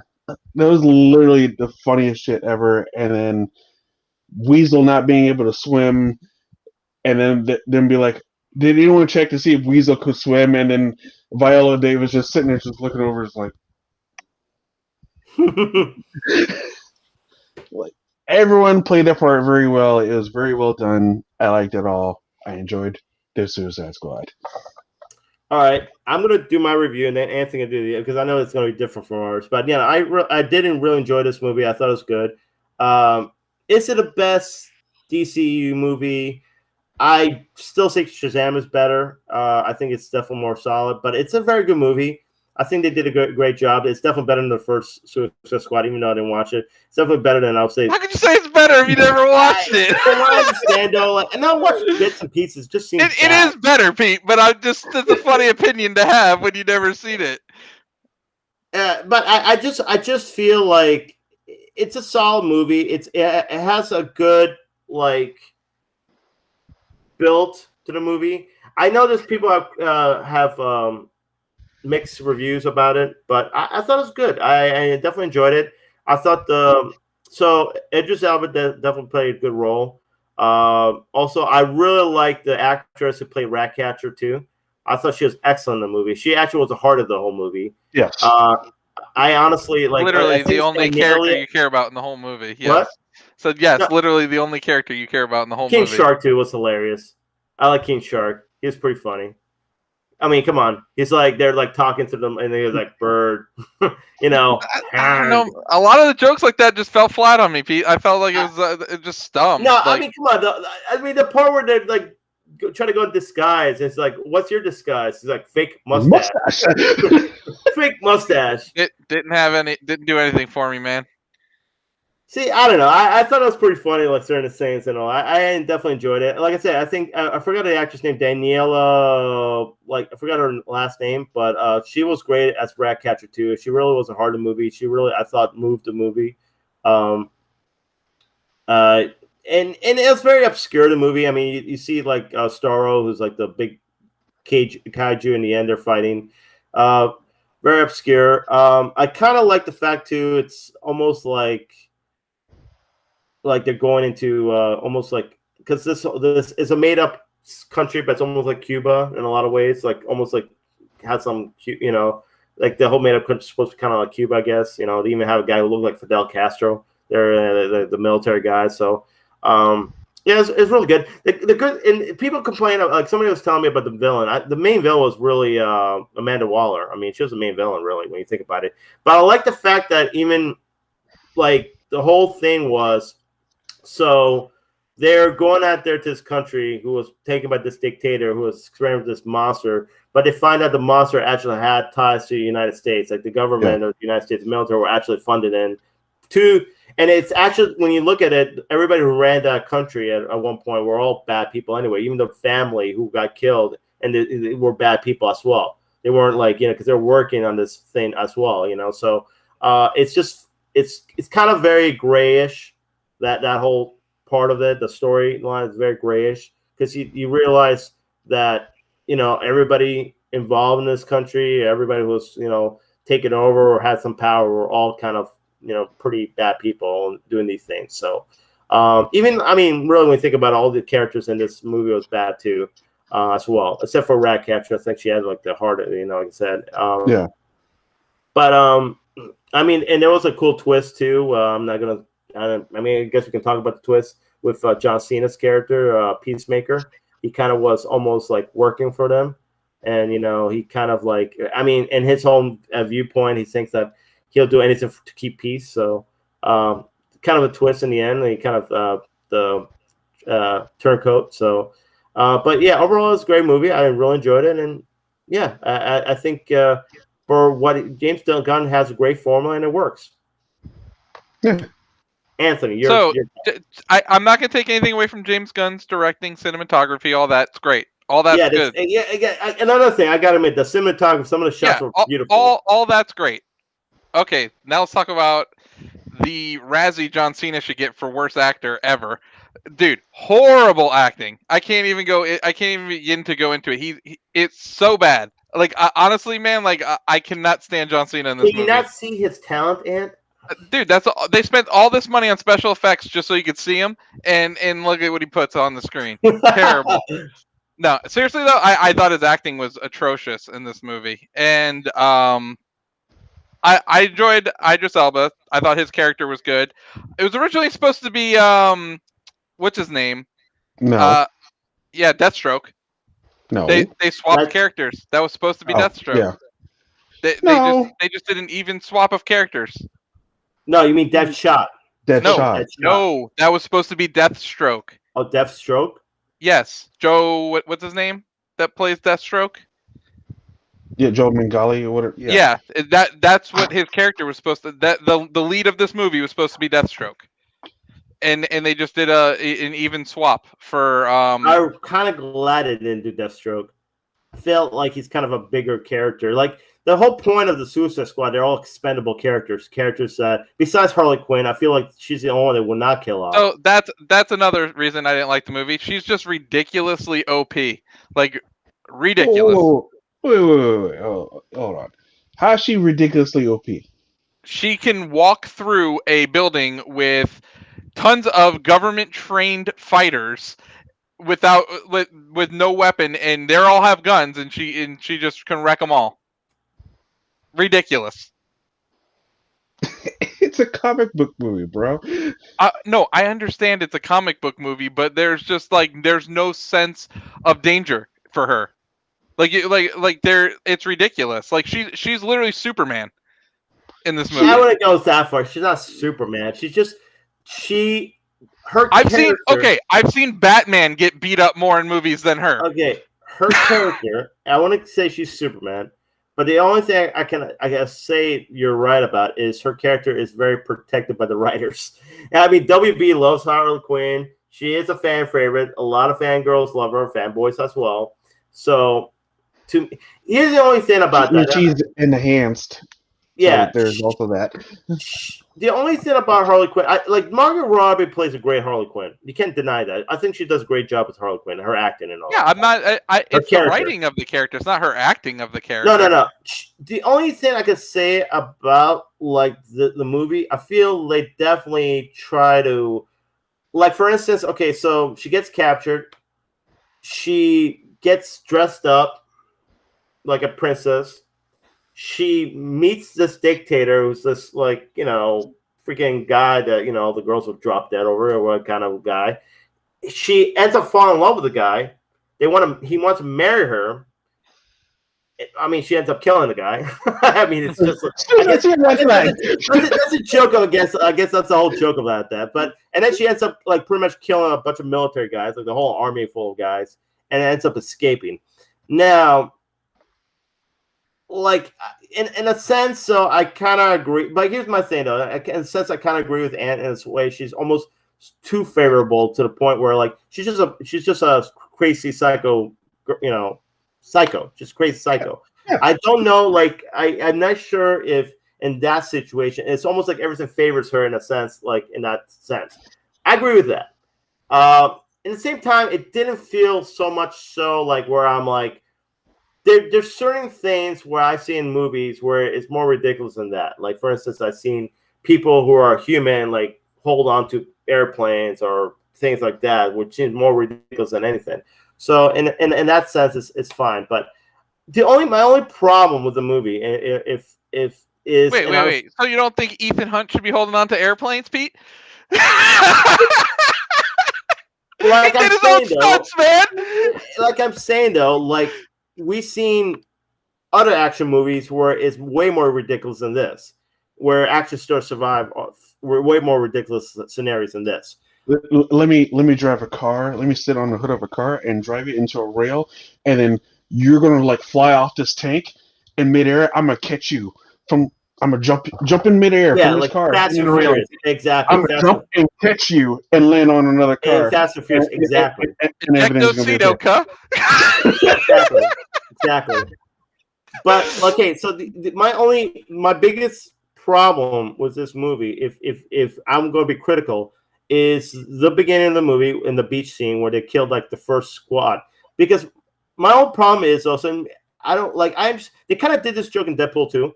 Like with X-Force, they already did this joke where, like, he had his whole team and they all get killed off right away. It's the same kind of same joke. The worst part is that was called X-Force. This one was called Delta Force X. I'm like, whoa! It's like the same name even. So, like, what I would have suggested, or what they could have done, is they could have did a kind of like Battle Royale, where they had all those members and they get killed off one by one throughout the movie. So, like, it would be more of a surprise who gets killed off and who survives. Because, like, by the end of the movie, you kind of already knew this group. My favorite part of the movie is when Pete Davidson gets his face shot off. That was great. Like Pete Davidson. But it would have been better. I would have preferred that. I also think Michael Rooker getting killed is such a waste, because the whole point of Amanda Waller being able to control the people with the suicide thing where she kills them is so the other members actually see them die, so they don't try to leave. Know who the boss is. Who know who the But she kills him and no one is even around. I think the one that bothered me the most though was Captain Boomerang, because he was in the first movie. He's a predominant character in the first movie. He is actually a predominant character in the comic books, the Suicide Squad. I also thought the whole like javelin thing was kind of like corny too, because like you knew that she was going to kill the starfish at the end. Yeah, exactly. I mean, that's the whole point. But like, I'm more like, actually, I wish it kept Captain Boomerang, because he is like one of the original members. Like, it's him, Harley Quinn, King Shark, Deadshot. I know Deadshot couldn't be there because of Will Smith. He had other things going on, and I believe I forgot who the other character is, but it's pretty much the same. You know, I would have rather they kept him. If they had to kill him off later on, that's fine. It would have meant more though.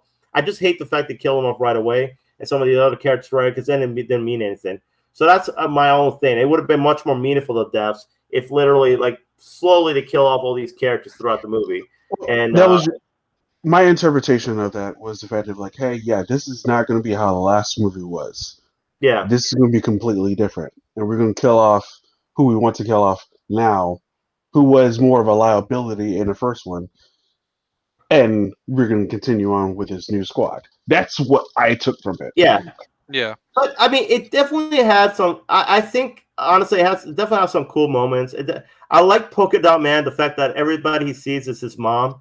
And I'm sorry, the funniest part was, dude, I don't care what anybody said. My funniest part was like the end where like you had Bloodsport pretty much like giving directions.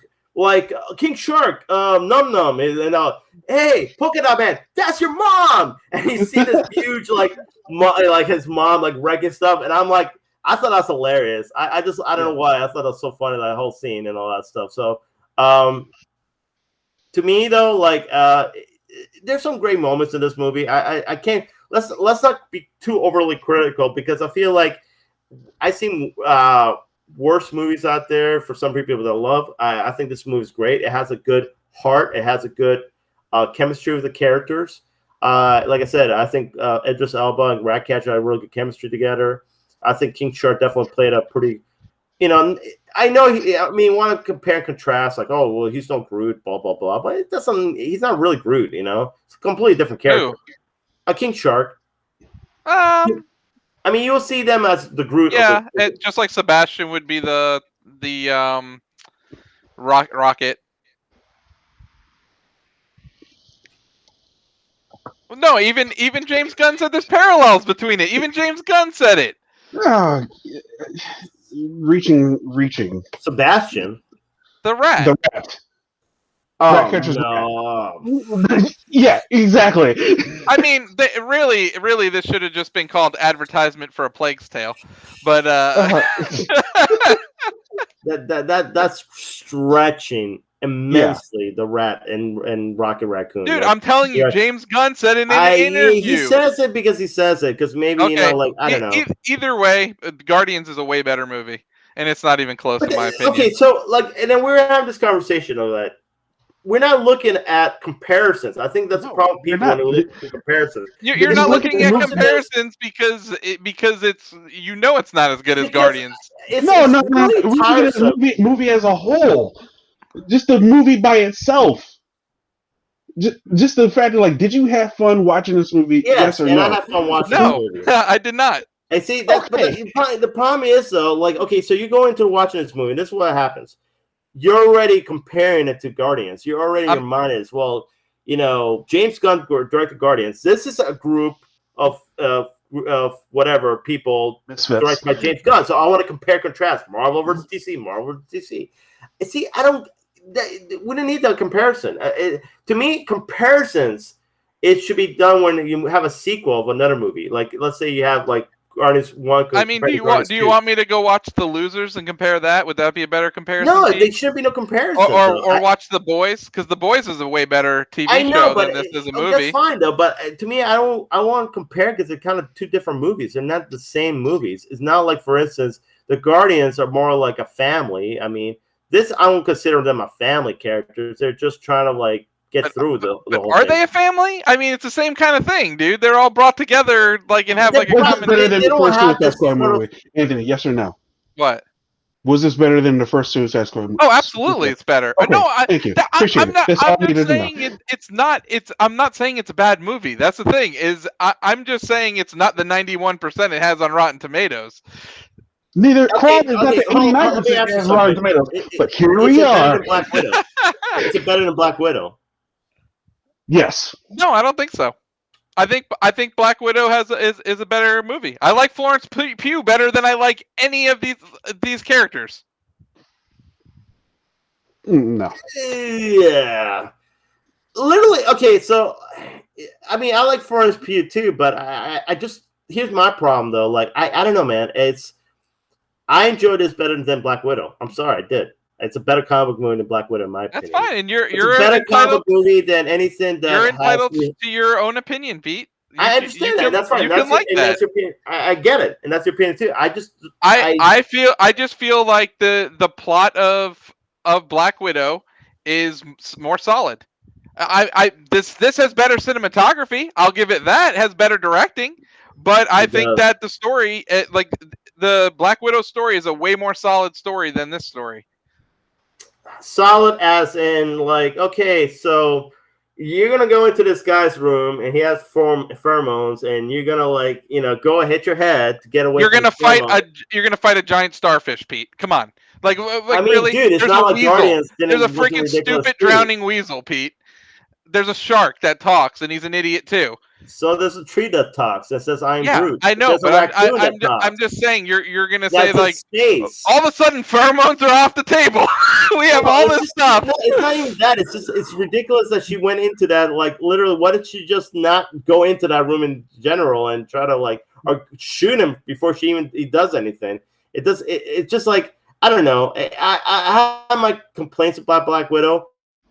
I don't think it's not a bad movie, but I don't think it's, I think Suicide Squad is a better movie than that one. That's I think fine. Overall, the movie is a better movie. And I think Black Widow's better. So I will say the fun factor. Okay, so I saw Black Widow in the theaters twice.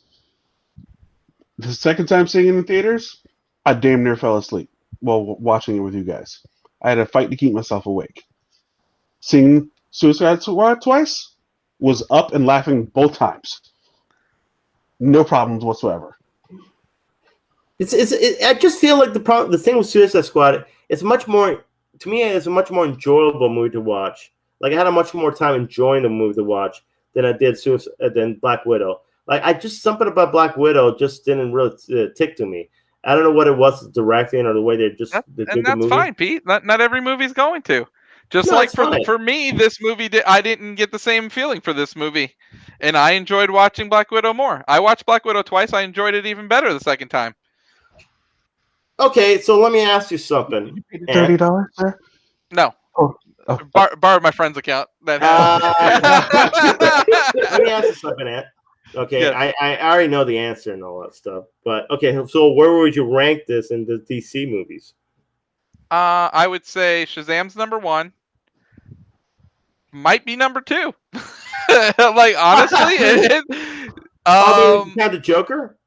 Well, that's not DCEU, is it?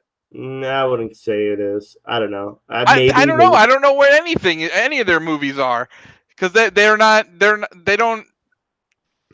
don't even know what's going on. Okay, so did you like this one more than Birds of Prey? Yes, I like this more than Birds of Prey. Did you like it more than Aquaman? Yes. I'm telling you, I think it's like my number 2. Okay. That's what I'm saying. Yeah. I'm not saying it's a bad movie. I'm just saying I was going in. Maybe Rotten Tomatoes ruined it for me, because I'm going in expecting this masterpiece. I know exactly what it did ruin for you. You know why? Because it's not a great score, and you're like, no way, it's not that good. It's not better than Black Widow. That's not my thoughts. When I went into it, I was like, okay, this is going to be the best DC movie I'm ever going to watch, and it wasn't that. Yeah, but I'll be honest though, like I don't go, like, that's the problem when you look at critics and they're sort of like whatever, because people go into it and they're like, okay, it's got to live up to this. See, but that's not true though, Pete, because I watched Parasite after it won the Academy Award, so I'm expecting an amazing movie, and guess what? I got an amazing movie. Which movie? And what happened to Crash? Oh yeah, Parasite is what happened to Crash? Crash won the Academy Award for best movie. You don't like that movie at all. Crash is something that rhymes with it. Okay. I mean, he won an Academy Award, so that's true. But you know what? Just because critics like something doesn't mean anything. We have to like it too. I know, but it definitely maybe moves my needle on expectation. You know what though? The funny thing about it is, I mean, I was expecting this movie to be good, or pretty damn good.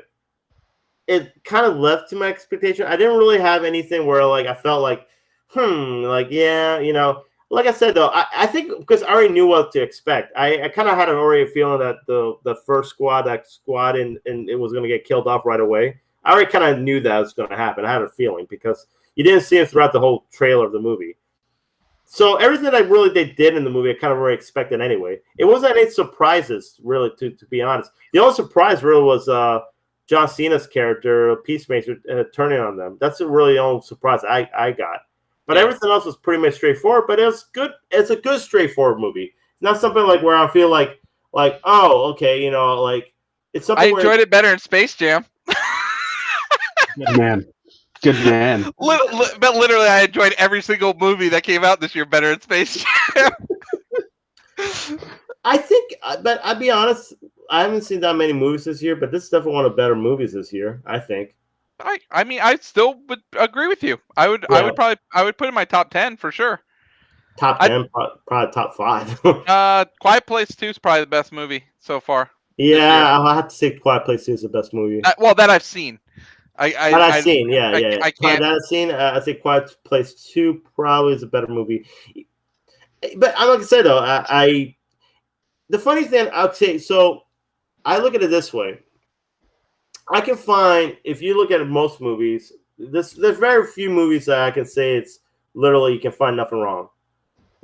Like there's nothing wrong with it. It's perfection.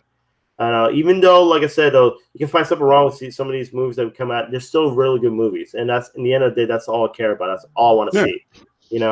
Because like I said, though, if you look at most movies, there's something that can be like, kind of like, they should have done this or that. That's not exactly what I would have done or whatever. But like, rarely do you get that. So I think Suicide Squad is a definitely good. Oh, you know what? Kong vs. Godzilla, actually, that's a pretty good movie too. But it wasn't as good as these ones, I think. Quiet Place and the Suicide Squad, I think it's definitely better. Dude, why can't I even remember Kong vs. Did I like that movie? I think I liked it. I don't know. Like, I don't even remember it now. Kong vs. Godzilla. I thought Kong vs. Godzilla was pretty good. I definitely liked it. I know I watched it. I know we reviewed it. I think, actually, the best movie I watched this year is Mission Impossible Fallout. That didn't come out this year, though. But it's the best movie I watched this year. Dude, freaking amazing movie, actually. Mission Impossible Fallout. That's a great movie. All right. Suicide Squad, 2 out of 3 of us liked it. Anthony liked it. He's just trying to, like, not put it in the echelon of, it's not. It's not even in my top 10 comic book movies. It's not even close. Top 30? Top 30, maybe. I mean, that's a lot of comic book movies. Yeah, but you know what? To be honest, though, he's right though, because there's so many comic book movies. I'd be honest, dude. Okay, let's try to do this right now. Let's do this since we have plenty of time to talk about. Oh, absolutely. It's 9 o'clock already, Pete. Oh my goodness, we're at 9:04, dude. Jesus. Okay, but like, really quick, what's your best comic book movie of all time? The best comic book movie of all time? Like the best adaptation or the best comic book movie? Oh my goodness. Just go with it. Whatever. Do I have to count Infinity War and Endgame as one whatever's movie? in your mind, Ant. Who cares?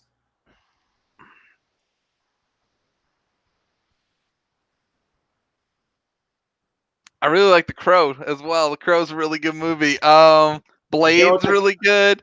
Road to Perdition's really good. Sin City's really good. You can only pick one. If I could only watch one movie, dude, I know it's weird, but I'd say Thor Ragnarok. I really love that movie. Best movie of all time for comic books? No, I'm saying if you're making me pick one that I can, like, if I can't ever watch another comic book movie and I have to watch one, I probably would pick Thor Ragnarok, dude. I really like that movie.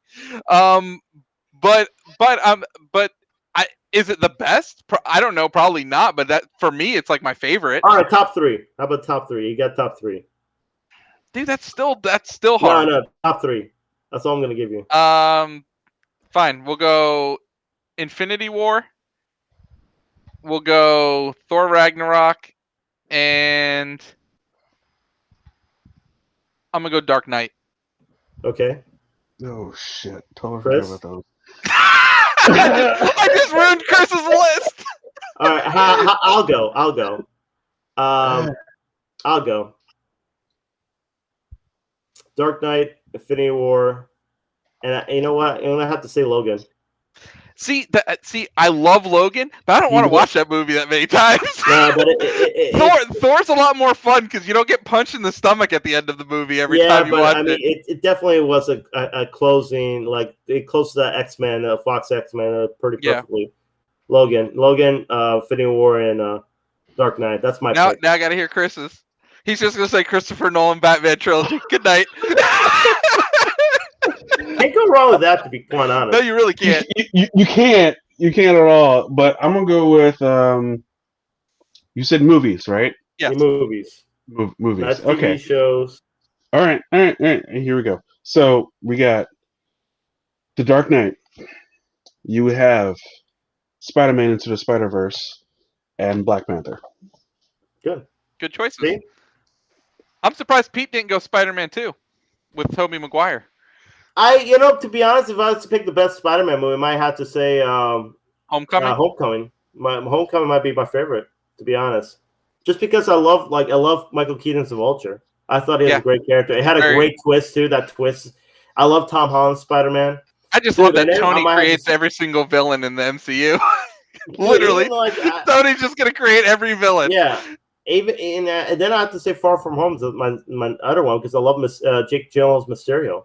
I thought that was a great twist too, man. I mean, this guy is hating on the Tobes.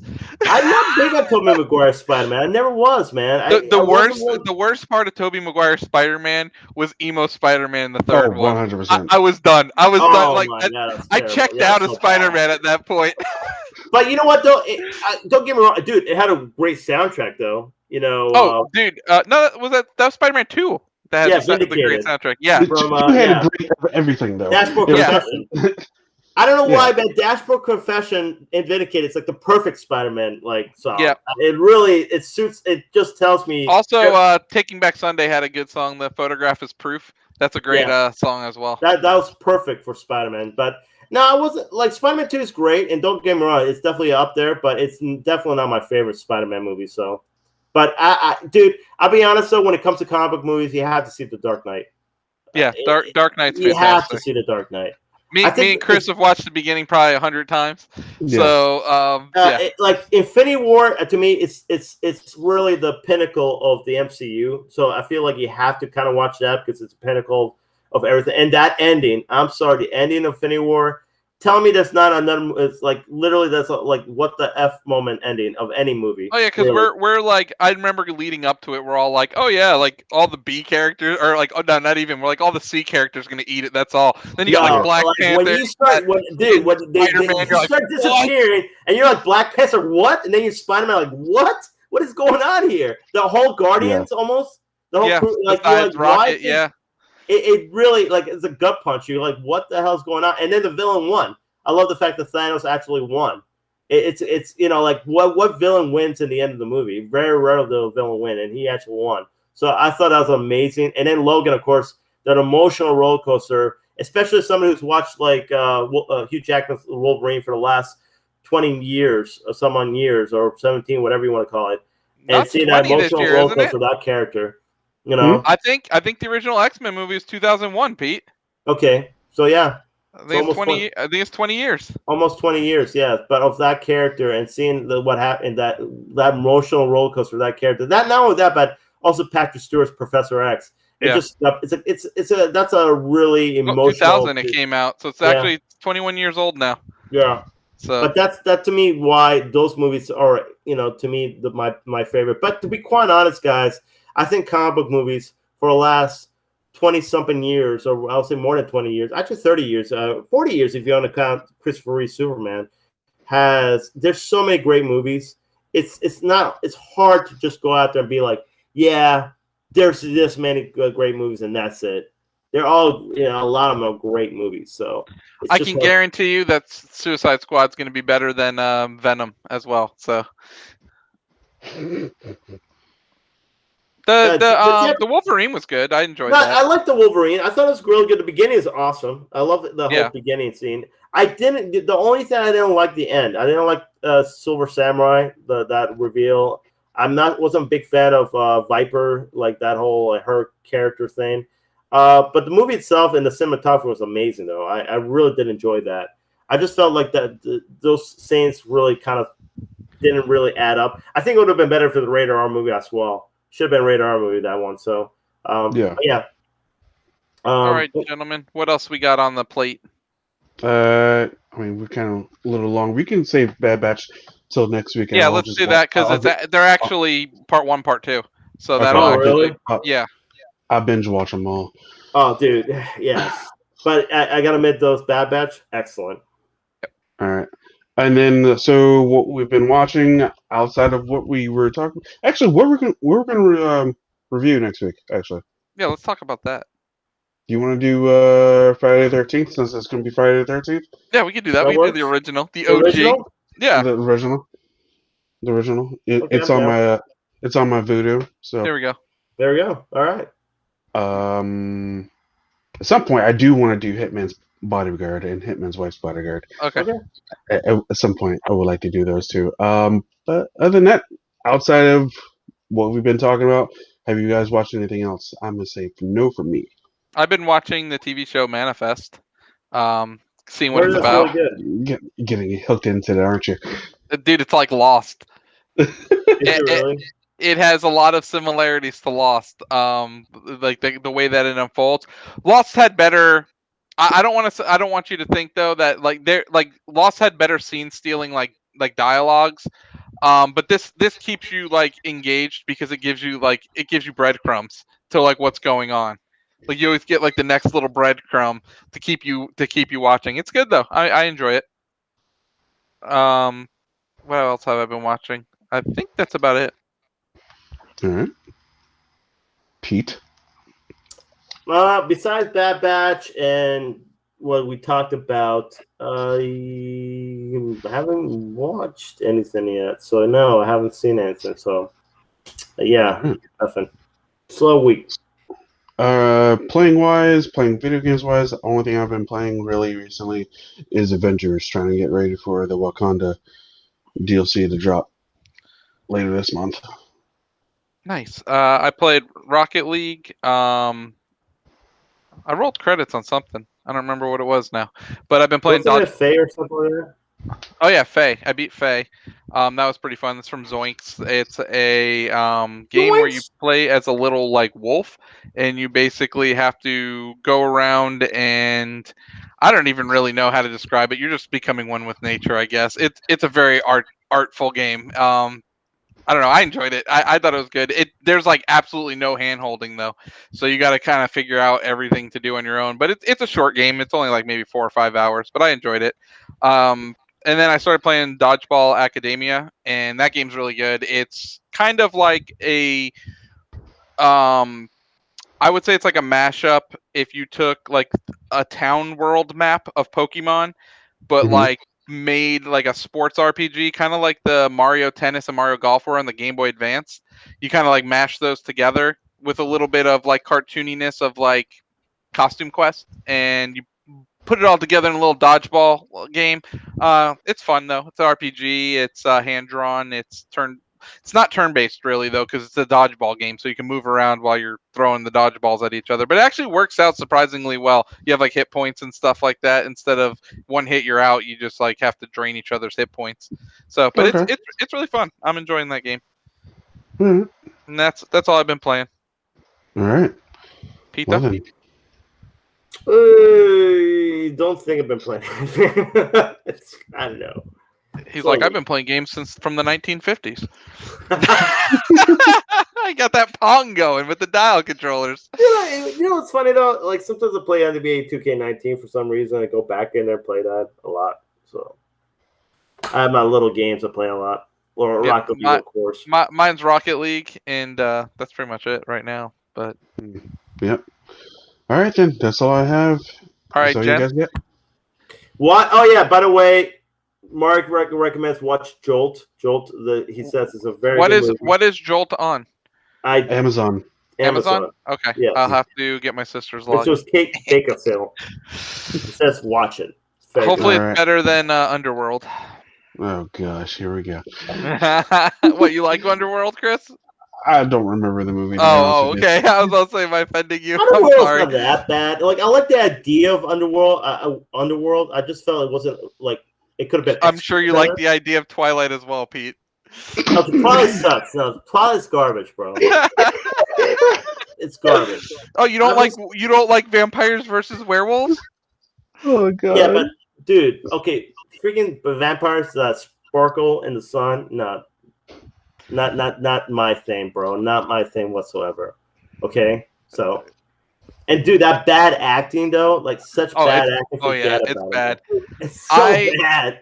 I watched the first two, and then I couldn't finish whatever Breaking Dawn was. I couldn't finish it. Movie was trash, absolute trash. Isn't it already just enough about talking or whatever? Yeah, there's two of them. So it's Breaking Down Part 1 and Breaking Down. One. I never finished one, and I never started two because the one was so bad.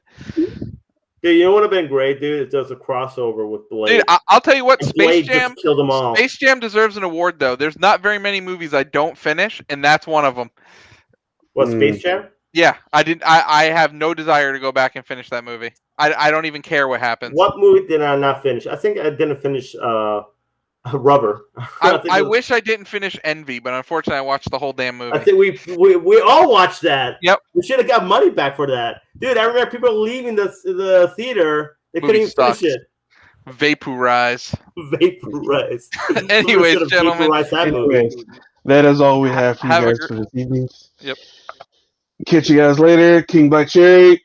Real Ant-Man. E-Tap. We will not be reviewing or watching Vaporize, Envy, Space Jam New Legacy, or some Rubber. Okay, so go watch Friday the 13th to celebrate Friday the 13th. Yes. Yeah. There you go. And have a great week. Later.